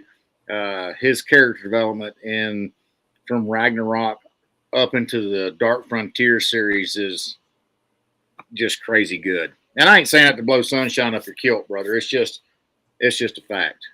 Well, thank you, brother. I appreciate it. You his books are an absolute joy to read. And what pisses me off is they're such quick reads because I can't put the freaking things down. I wish I could write them faster. Yep. That's what too. As real You get through As so a Dark quick, Heart and all of a says- sudden, Well, as a thank Dark you Heart. for Robbie's behalf. You do put in a lot of short words. You got to keep them Yeah. short for Robbie. No pictures yet. I love you too, Robbie. Azrael Darkheart says, what if part of the smell that eyewitnesses describe are cave fumes? I've heard somebody describe a nasty smell with both Bigfoot and Dogman. That's entirely possible. It could be a natural musk ability, or it just could be what they smell like because that's what they're Yeah. around. Yeah, because urine and guano produce a very strong ammonia scent. I had a Native American tell me, this was down in Oklahoma, and if you go down anywhere near Miami, Oklahoma, you'll smell at night. You'll smell a real sulfury smell in the air. There's a lot of sulfur springs down there, and if you drink the local water, it tastes very sulfury. So geothermal. Probably some in the area, but that sulfur. The guy from my buddy was telling me that the Bigfoot will go roll in the mud of these sulfur springs because that sulfur content keeps mosquitoes and ticks away. that makes a lot of sense. I've heard about the sulfur smell keeping ticks away, mosquitoes away. Yeah, well, we were That's- talking about that down at the LBL trip, and we talked about that on when I was on Woodwalkers. Yeah, there was people talking about Pyromedic. Actually, was one of the ones saying it said take sulfur tablets. It'll keep ticks off of you. So I had a buddy who was an Army Ranger, and he told me a trick that one of his instructors taught him at Ranger School was to chew on match heads. Oh, we lost Doc. Said just take a match head and put it in your mouth and chew on it. And once that phosphorus gets into your bloodstream, he said you won't get a tick or a mosquito one. Doc took a little break. I don't know what in the crap happened. That just like blip. it was just a little glitch in the system. Yeah. Somebody, Army Ranger, said something. That's the last thing I heard you say.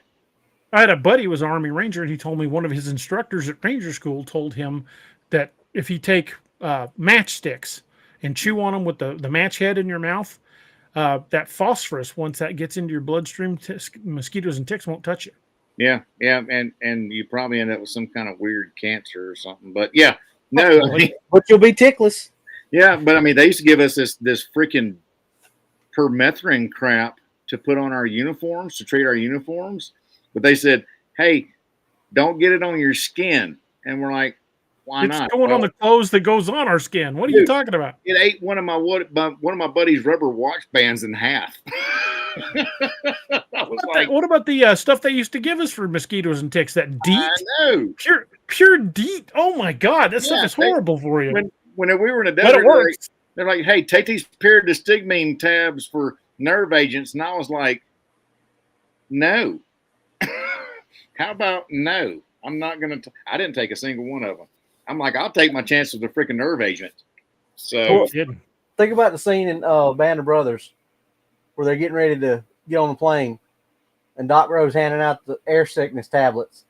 yeah, People Yeah. getting sick off the air sickness tablets. I'm like, yes. No, here, take these for air sickness. Side effects Anytime are you you might get sick TV from it. Anytime you watch TV anymore, every other commercial's for some new drug. And if you look at the fine print at the bottom of those commercials, 9 times out of 10, the side effects are worse than the shit that they're supposed to that's cure. what Angie always says. May cause anal leakage, and I'm like, well, give me some of that. No kidding. I'm right there for you on that one, brother. You know, There was one, I can't remember what it was. It was a allergy medication. It said, you'll breathe clear. You won't have any sneezes. He had one of the potential side effects listed was explosive, uncontrollable diarrhea. Yeah, you ain't gonna sneeze. You're afraid to. You're terrified to sneeze, man. And God forbid you trust that fart. Good Lord. Yeah. No thanks. I'm good on the matchsticks. Yeah. And the permethrin. Yeah. I was like, I knew what permethrin was. I was like, no. Philip Croyle says common side effect of these new drugs are depression and thoughts of self-harm. That was a side effect on one of the drugs that was supposed to be treatment for depression. Right. Yeah. May cause self-harm and self-harm thoughts. Hey, isn't that what we're making it? Michael X has got it. He said he can go to Taco Bell for anal leakage. Correct. Just take too much Metamucil and you won't trust a fart, man. Trust me. That's right. Yeah. You remember that weight loss drug that came out in the late 90s, the Ally? Yeah, I remember that. Yeah. You take that stuff, you can fart and lube a tractor. Yeah. Well, it's like them low fat potato chips. They came out and had that stuff called Olestra. Yeah. Yeah. And people were having like explosive diarrhea. It's like, well, yeah, that got pulled pretty fast. Oh Lord, we have derailed, man. We have derailed completely. Well, Miss Lene's pulling us back on topic. She reminded me that at the bottom of the hour, maybe we ought to bring up a little talk about our good buddy, the tactical midget himself, Ken Brock. And oops, wrong one. If y'all are unfamiliar with Ken Brock over at Brock Blades, Ken's a longtime friend of the show. He's a retired law enforcement officer. He's spent his entire career in uniform. Now he makes custom blades in the shop behind his house. And while, yes, Scallywag and Ken Brock are both blades, all of Scallywag blades are high quality, fantastic blades, but they're mass produced. If you buy two, they're going to be identical. These, no two are alike. These are all three the same model called the Skane Do. No, this is actually not a Skane Do. Oh, that's not a Skane Do? No. Well, Robbie's and mine is. Street Weasel. It's a Street Weasel. Okay. Doc's got the Street Weasel. But every one of these blades are handmade, hand ground in the shop behind Ken's house. So no two will ever be identical. The pimp dagger. The pimp dagger. Ken hates me for this one. You cut your pimp heart out. And you can custom order a blade with, you can choose the design of the blade, the size of the blade, the material handle. What's that one? This is the neck scalpel. The neck scalpel. Perfect for a dog. Yeah. You got to do a tracheotomy on somebody. That would be perfect. That is correct. I'm bringing this one with me. Nice. Hopefully you won't have to use it on any of it. Fact. But all of Ken's blades are just absolute works of art, but they're not meant to be set on a shelf and looked at. These are works of art with function. If you know anybody that's a first responder or ex-military veteran of any capacity, or spends a lot of time outdoors hunting and fishing, the gift of a good blade is something that'll be cherished, especially a custom blade. And you can have custom engraving put on the blade, or I know a guy over here who could put whatever you want on the blade. But these blades are meant to be used and meant to be carried. And but my Skane Do is part of my daily carry, and it goes with me pretty much everywhere. It's either in my vest or tucked in a pocket. But Ken's a great dude, career law enforcement, and we're proud that we've chosen each and every one of our affiliates for that reason. They're either first responder or veteran-owned companies, because here at DA Ex Machina, we pride ourselves on supporting our veterans and first responders. So check out brockblades.com, and don't forget to use discount code CRYPTID10 for 10% off your order. And if you do order a custom order, make sure you mention you heard about Brock Blades from here on DA Ex Machina, and he'll make sure you get your 10% off even on the custom order. And Vic Kumar had a question about, can they be shipped to Australia? That's probably a question you have to pose to Scallywag can, because they ship to Tombs. That's right. They did. So Ken may be able to. I don't know. I don't know if Ken can or not, but I know Scallywag can. And when Tombs ordered his knives, he got them within like 4 days. Mm-hmm. Yeah, buddy. Ken's a good dude. Yeah, he is. Yeah, he's all right. He gives Robbie unmitigated hell. Yes, It's all he out of does. love, Robbie. Absolutely. I know he loves me a lot. That's all I'm saying. I still think my favorite line in the second Dark Frontiers book was whenever Jeb was like, "Oh hell, there's two of them," or "Damn, there's two of them." Yeah, I was rather proud of that line. That was good. Because I could just see me and Robbie talking during that. Me and him talking back and forth. And then that would be Ken's character right there. Yep. Absolutely. Yep. What's a syllable? That was another good line from Magnificent Seven. I don't even know what a syllable is.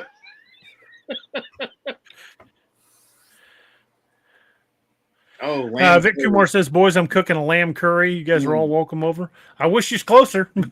I'd take you up on that." Vic cooked some lamb curry boomerangs, man. Some of those lamb curry pies. Oh my God, they're fine.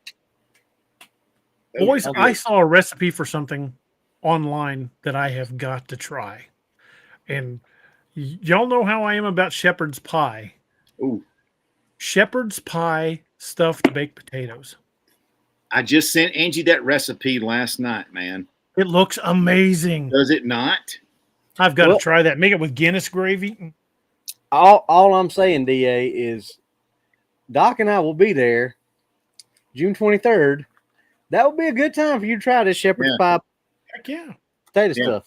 I just made a. Well, there's a market here in town that actually sells mutton and veal. I could actually make it with minced lamb. That'd be fine. I just made a Pike's Peak roast yesterday. Slow cooked it all day, and made it with I poured a bottle of Guinness in there, so it was delicious. Delicious. All right, we always derail after that. Oh yeah, monster stuff. That's what everybody's here for. They're here for the derailing. Yeah, they're like, what are they going to derail about this time? Yeah, if we stayed on topic all the time, it'd get boring. That's true. That's true, man. But I don't think us thinking that these things are at least partially subterranean, and that the hollow earth theory isn't so far-fetched when you look at it as a possibility of large connected underground caverns instead of the earth being hollow like an egg, because even when Commodore Byrd in Antarctica said he flew into one, this was a World War II technology aircraft. He said he believed it came out on the other end, and came out on the North Pole. But there's no way a World War II aircraft could fly the diameter of the Earth and back. So he didn't know. He was guessing. My guess is, if he flew into a cave, it was big enough that it had its own ecosystem, and he couldn't see the other side. Wow. And like I've said before, how did Jules Verne know how to write about all this stuff? Right. I mean, was it speculation? Was it hypothetical, or was he hearing firsthand accounts from other people? Let's say it was speculation, or whatever. How on the nose was he, based on what we know from Turkey and Venezuela and all these places that they found these ecosystems? How freaking on the nose? And I've had people give this argument to me when I talk about the Nautilus, when he described a nuclear submarine. Yeah. Well, people based the design of the submarine on what they read in his book. I don't think it was that way. I don't think the people who invented, because there was already what was it? Not the Hunley, but what was the one before that? It wasn't a true submarine, but it was what do they call it? I don't remember what they called it, but it was basically just a barrel with little hand crank propellers Right. on it It was a and submersible. ballast. Yeah. Yeah. So that was out about the same time that the book was out. We've already kind of, but looking at that and then what he described in the book is like comparing a Pinewood Derby car to a Lamborghini. Right? I mean, there's no just because they both went in the water and they both went under the water does not make them both submarines. Right. You know, one of them was. So how did he know or look if he used that for his inspiration for this? How did he take the step to go from that to what he wrote about? That is what eventually would have turned into, our nuclear class submarines that we have. Right. That is so far a vision ahead. It is mind blowing to think about. Well, and look at it like this, man. I mean, cryptid. Let's look at the key word here, crypt. What does crypt mean? Crypt means hidden, right? Or in a concealed space or whatever you want to. Water caves. Crypts are usually below ground.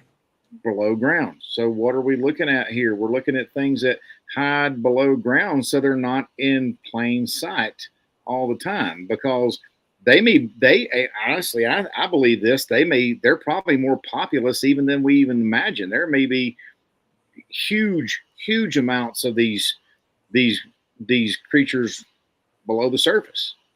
They may only come to the surface when they get bored of eating what's down there. Correct. So I think it's entirely plausible. Just my 2 cents. I'm just a nurse. What the hell do I know? So. And again, folks, take especially bear this in mind when you watch any show out there, including ours. I don't care if it's on Animal Planet or YouTube. Take what they say with a grain of salt, because they don't know. There are no experts in this field. We don't claim to be. We never will claim to be. And people that are dangerous, because you can. I've seen plenty of opportunities where an expert nearly got somebody killed. Great case in point is some of these YouTube self-defense gurus, like the guys over at Dust. I was just thinking that. They're going to get people killed. Yeah. I mean, everything we're talking about is, and just like they're talking about, whether they say it or not, is hypothesization. That's it. Right. We're hypothesizing on everything. Could it happen? Yeah. Is it possible? Sure. Do we know for sure? No. We just try to present what makes sense. We try to approach these mysteries in a logical fashion. Much like, even, say 5 years ago before I met Robbie, if somebody said, hey, these tracks stopped in the middle of the field, I don't know where they went. They must have gone through a portal. I didn't really have an argument because I didn't know it was even possible to backtrack on your tracks. I learned a lot about how tracks are formed by having Robbie literally point at the ground and point at the structure of these tracks and teach me firsthand what I was looking at. And I used to think I was pretty good at tracking deer and other animals that I would hunt. So it's very easy to fall into the trap of everything's supernatural and everything's extra dimensional. But the fact of the matter is, if these things, even a small percentage of them hunt us, and look at all the missing people around these cave systems, and the number of sighting encounters we've had where people have been attacked or even killed, if a small percentage of these things hunted us, there would be absolutely nothing we could do to stop them if they could walk through a portal or turn invisible. They could dimension jump right into your living room, kill everybody in the house, and no lock or firearm would ever hurt them. It's true. So don't be out there ninja chopping or Judy chopping anybody. Well, apparently Spencer's the Virginia Ninja, according to Misty. So. I saw Misty Haynes comment. I think the Virginia Ninja. Don't be ninja. Nobody Rockhead. don't need ninja. That's right. Unless you're defending the honor of your trailer park, don't be ninja nobody that don't need ninja. Don't you know he got arrested? He got arrested? Old Diamond I did Dave not got know arrested. that. Was he Poor Judy Diamond chopping Dave. somebody, or was he ninja chopping somebody? Or was it karate Oh, chopping? I think he did the Judy chop on somebody. You he got your shouldn't Judy have chop, you got your ninja chop, Ninja chop, and your karate You got chop. your karate chop.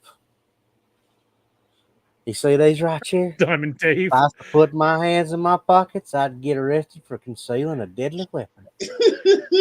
He's right. This right here. Watch this. This is my ninja wampum action. Swinging that jump rope around. Oh my God! I've got to watch those videos Can a again. backer says you?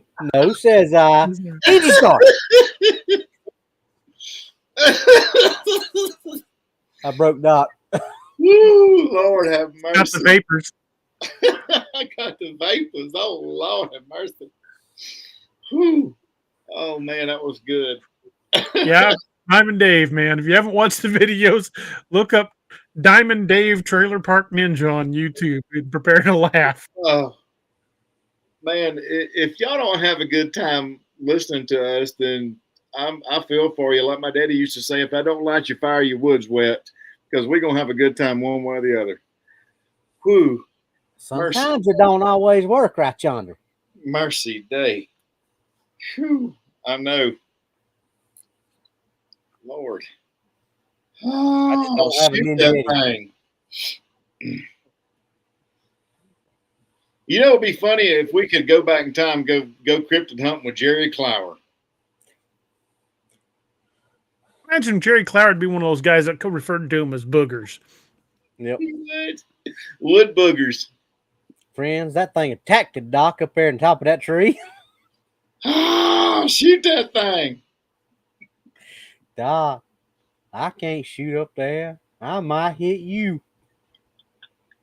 One of us got to get some relief. Just shoot up amongst us. Oh, It was a lynx. It was a souped up wildcat. Draw back and he punched the coon, but it wasn't a coon. Oh. Jerry Clower probably would get canceled today, but Oh, Lord, he would. he's funny. Oh. Speaking of that, there was another redneck comedian. I can't remember his name. He just passed away. James Gregory. James The Gregory. I funniest liked man him. in America. He was pretty damn funny. Oh, Mm-hmm. Lord have mercy. Whew.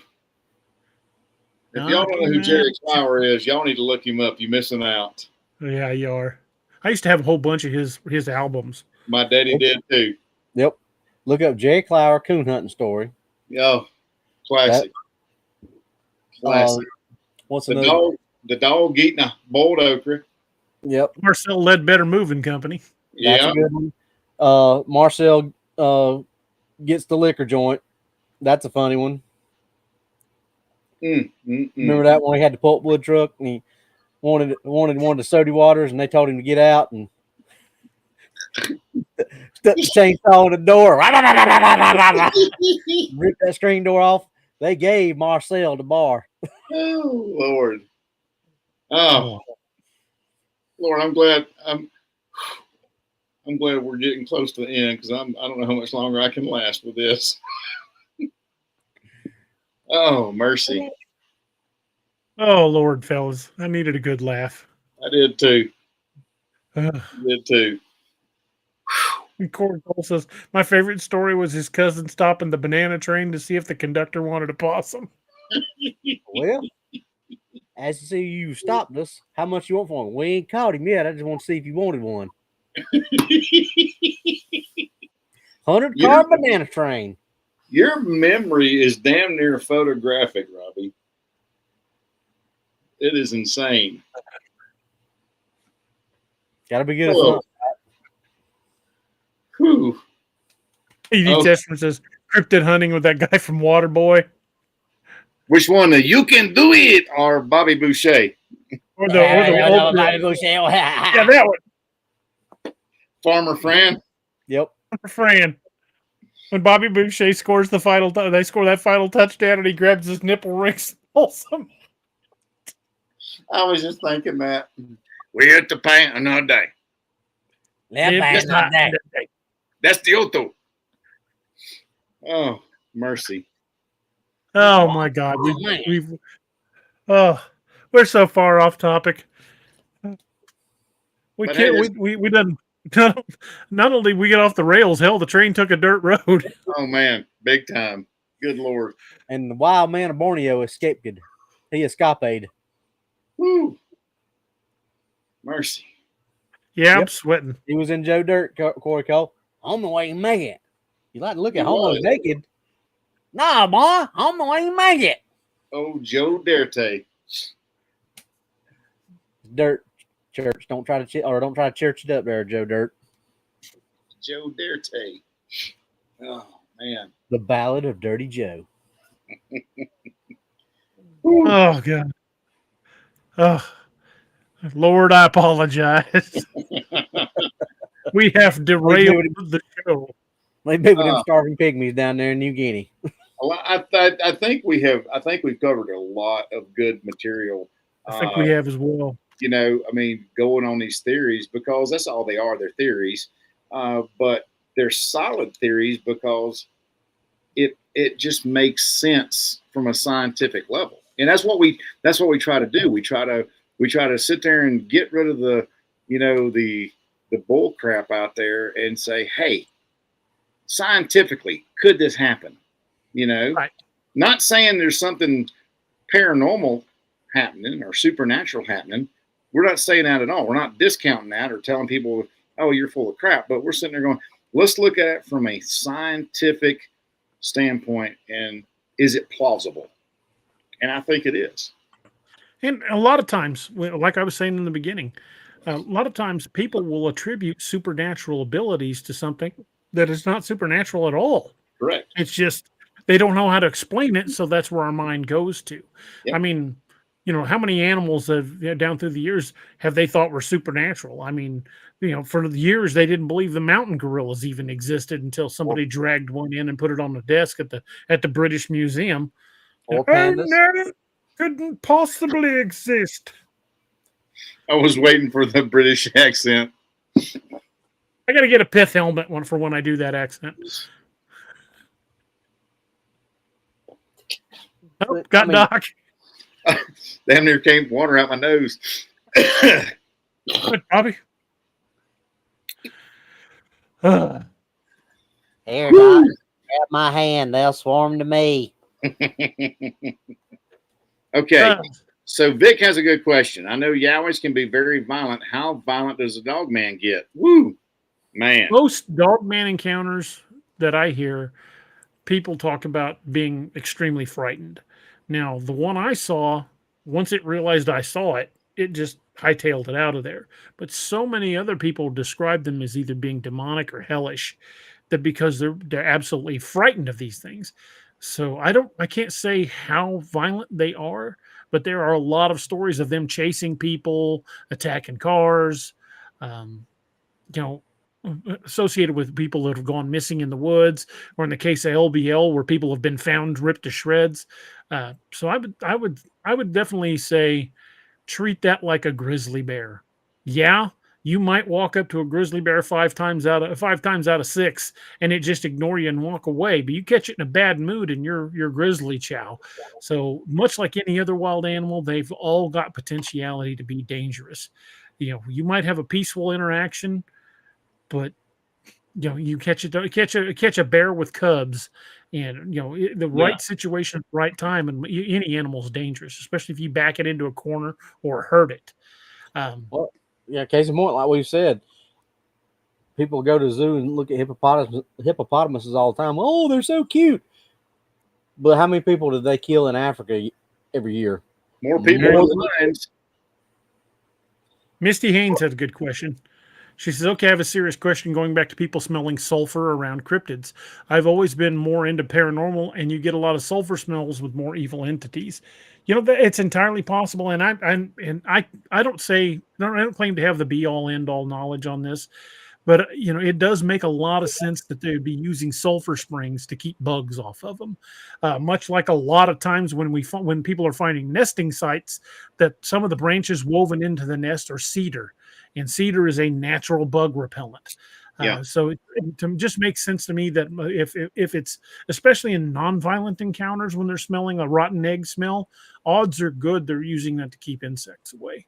And if I wore a fur coat and lived in the woods all the time, you can bet your hind end I would be looking for a way to keep ticks and skeeters off of me. Yeah, and if you look at it from that's a scientific explanation versus the paranormal, where demonic entities and things like that, they're more associated with a sulfuric smell related to Fire and brimstone. the pits of hell, fire and brimstone, sulfuric smell there.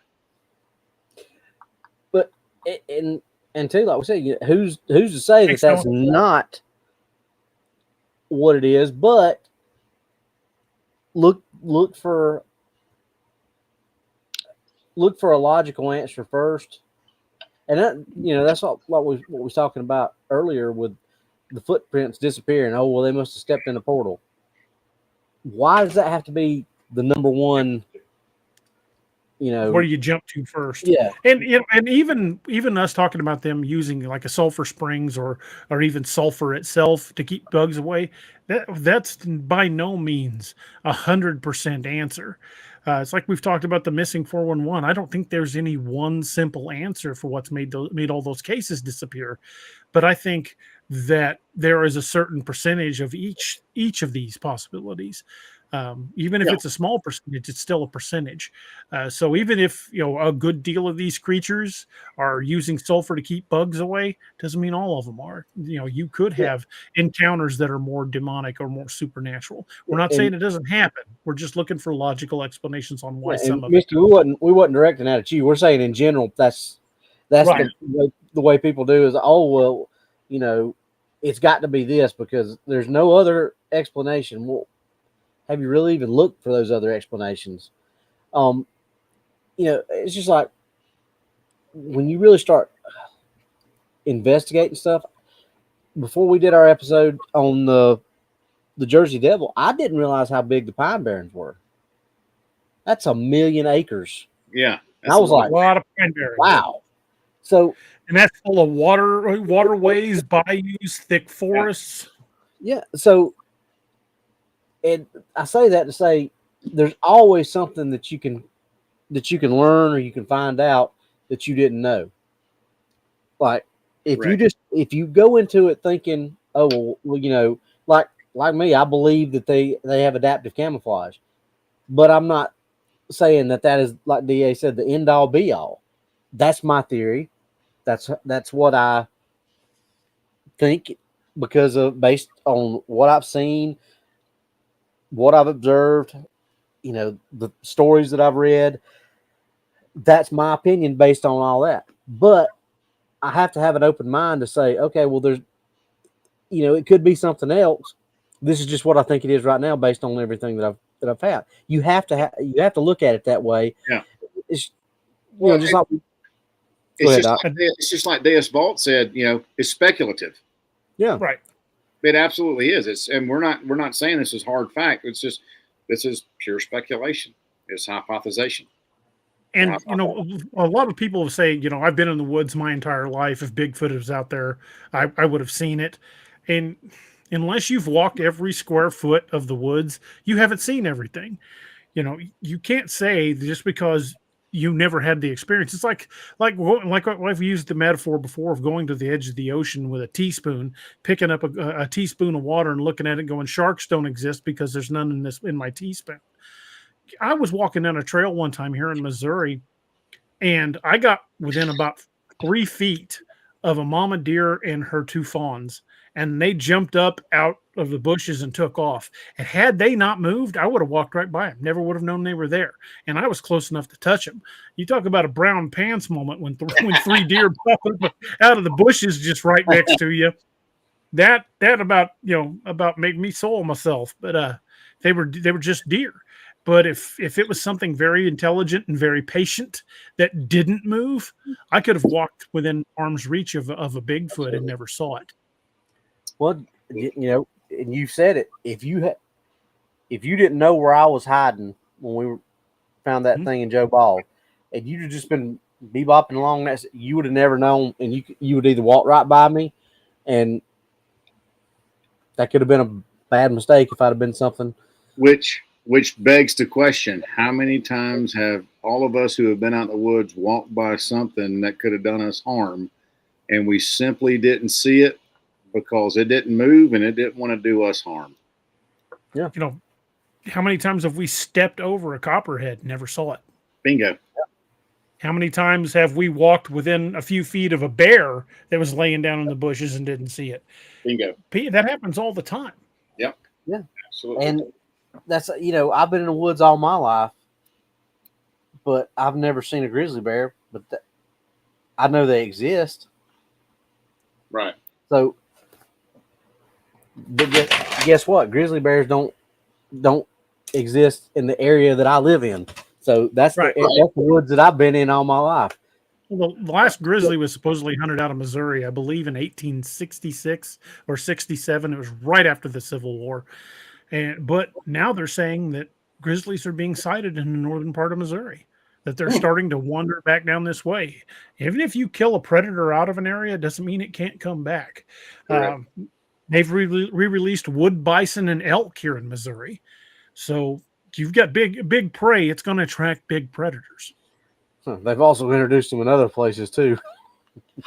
Yeah, that's true. That's true. One place in particular. Yeah, LBL. Just saying. Sorry, I had something in my throat. More says Yowies all smell of sulfur. Where did that jumped? They seem to inhabit sulfur pockets in Queensland from the Gold Coast to Cape York. Yeah, great way to keep ticks and biting insects and all kinds off of them. Robert D., are you guys going live when these two come over to our state in June? Well, I'm going to be talking about with Noah tonight. If we can somehow set up, because I might know my internet's good enough, if somehow we can set up like a fireside chat and still do a live.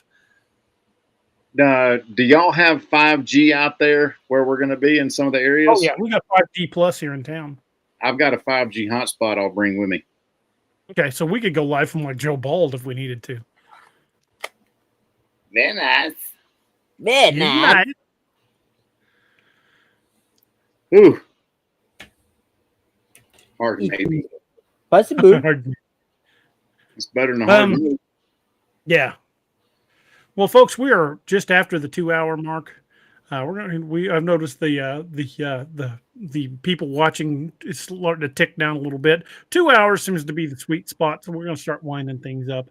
It's a part of the show where I like to remind you guys about the 22 a Day Foundation. I'm wearing one of my new shirts from Till Valhalla Project. You can see over here it says TVP Till Valhalla Project.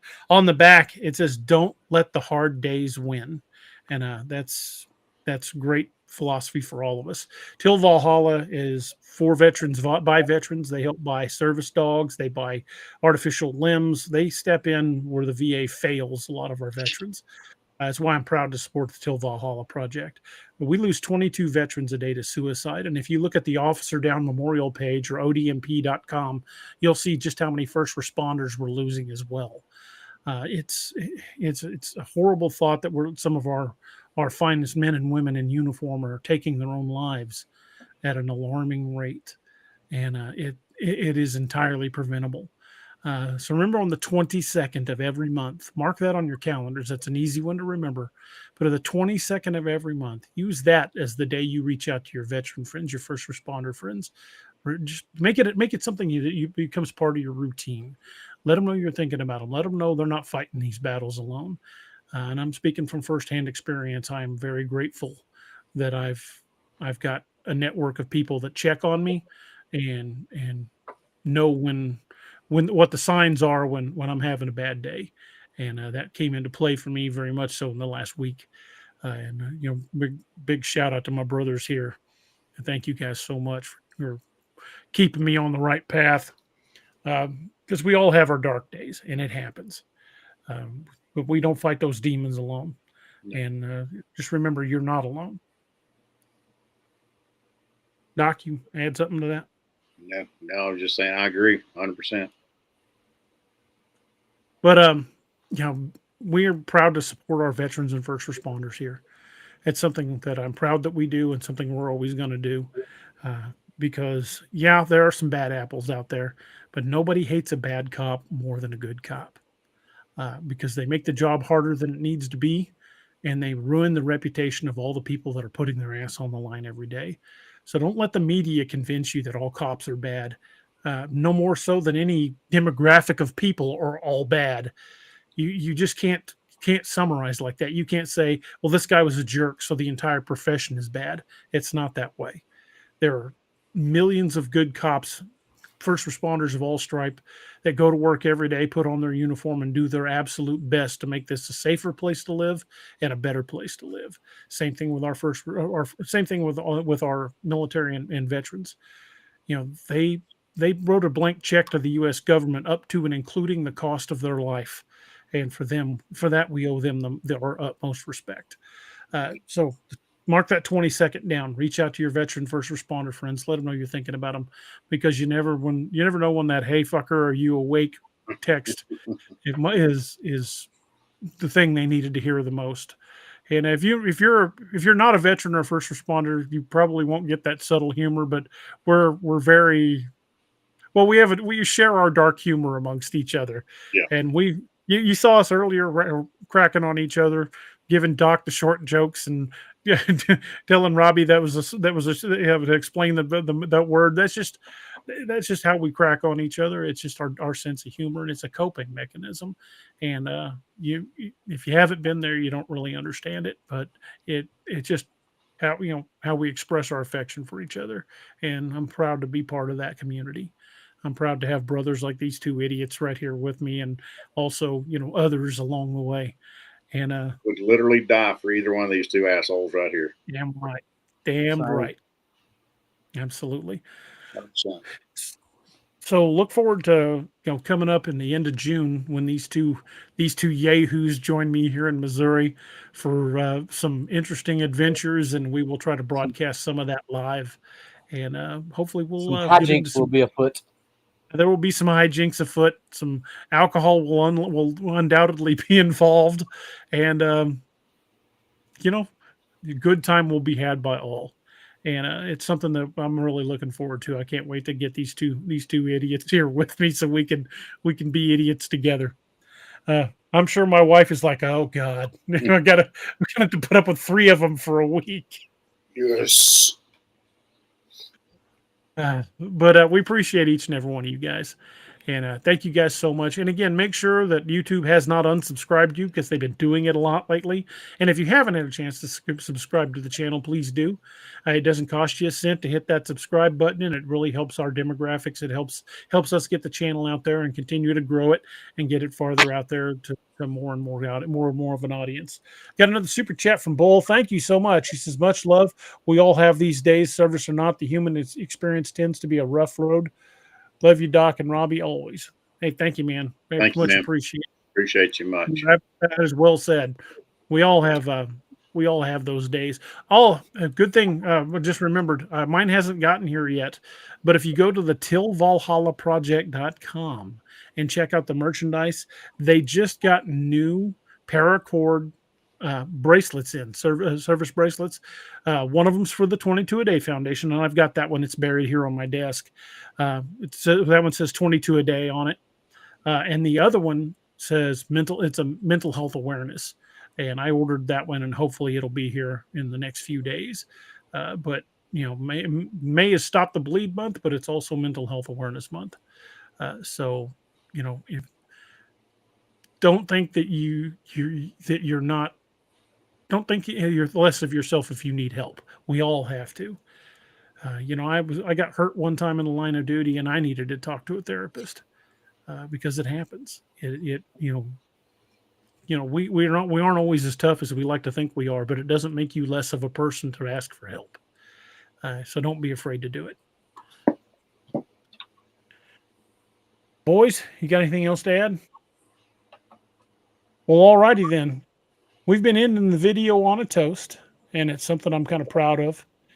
And I'm really glad we've been doing it. It's an old song, an old Irish drinking song called "The Parting Glass." And if you listen to the lyrics, you check out the song. It's talking about raising a glass to those that are at the end of the day of an Irish bar. But if you pay attention, there's more to it than that. There's really a depth to those lyrics, and it's talking about saying goodbye and lifting a glass to those who aren't here to lift that glass with us anymore. So I don't care; it doesn't matter what you're drinking, you know, milk, tea, something a little stronger. If you'd all raise a glass with us, as I give you our toast from the song "The Parting Glass," and it's a really beautiful tune, and I'm very glad to share it with you guys. But since it fell into my lot that I should rise and you should not, I'll gently rise and softly call. Good night, and joy be to you all. Good night, everyone. Glad you've Thank you for joining us. Catch us again Wednesdays and Saturdays on Ex Machina. A special thanks to all our channel members and Patreon supporters. Please make sure to like, share, and subscribe.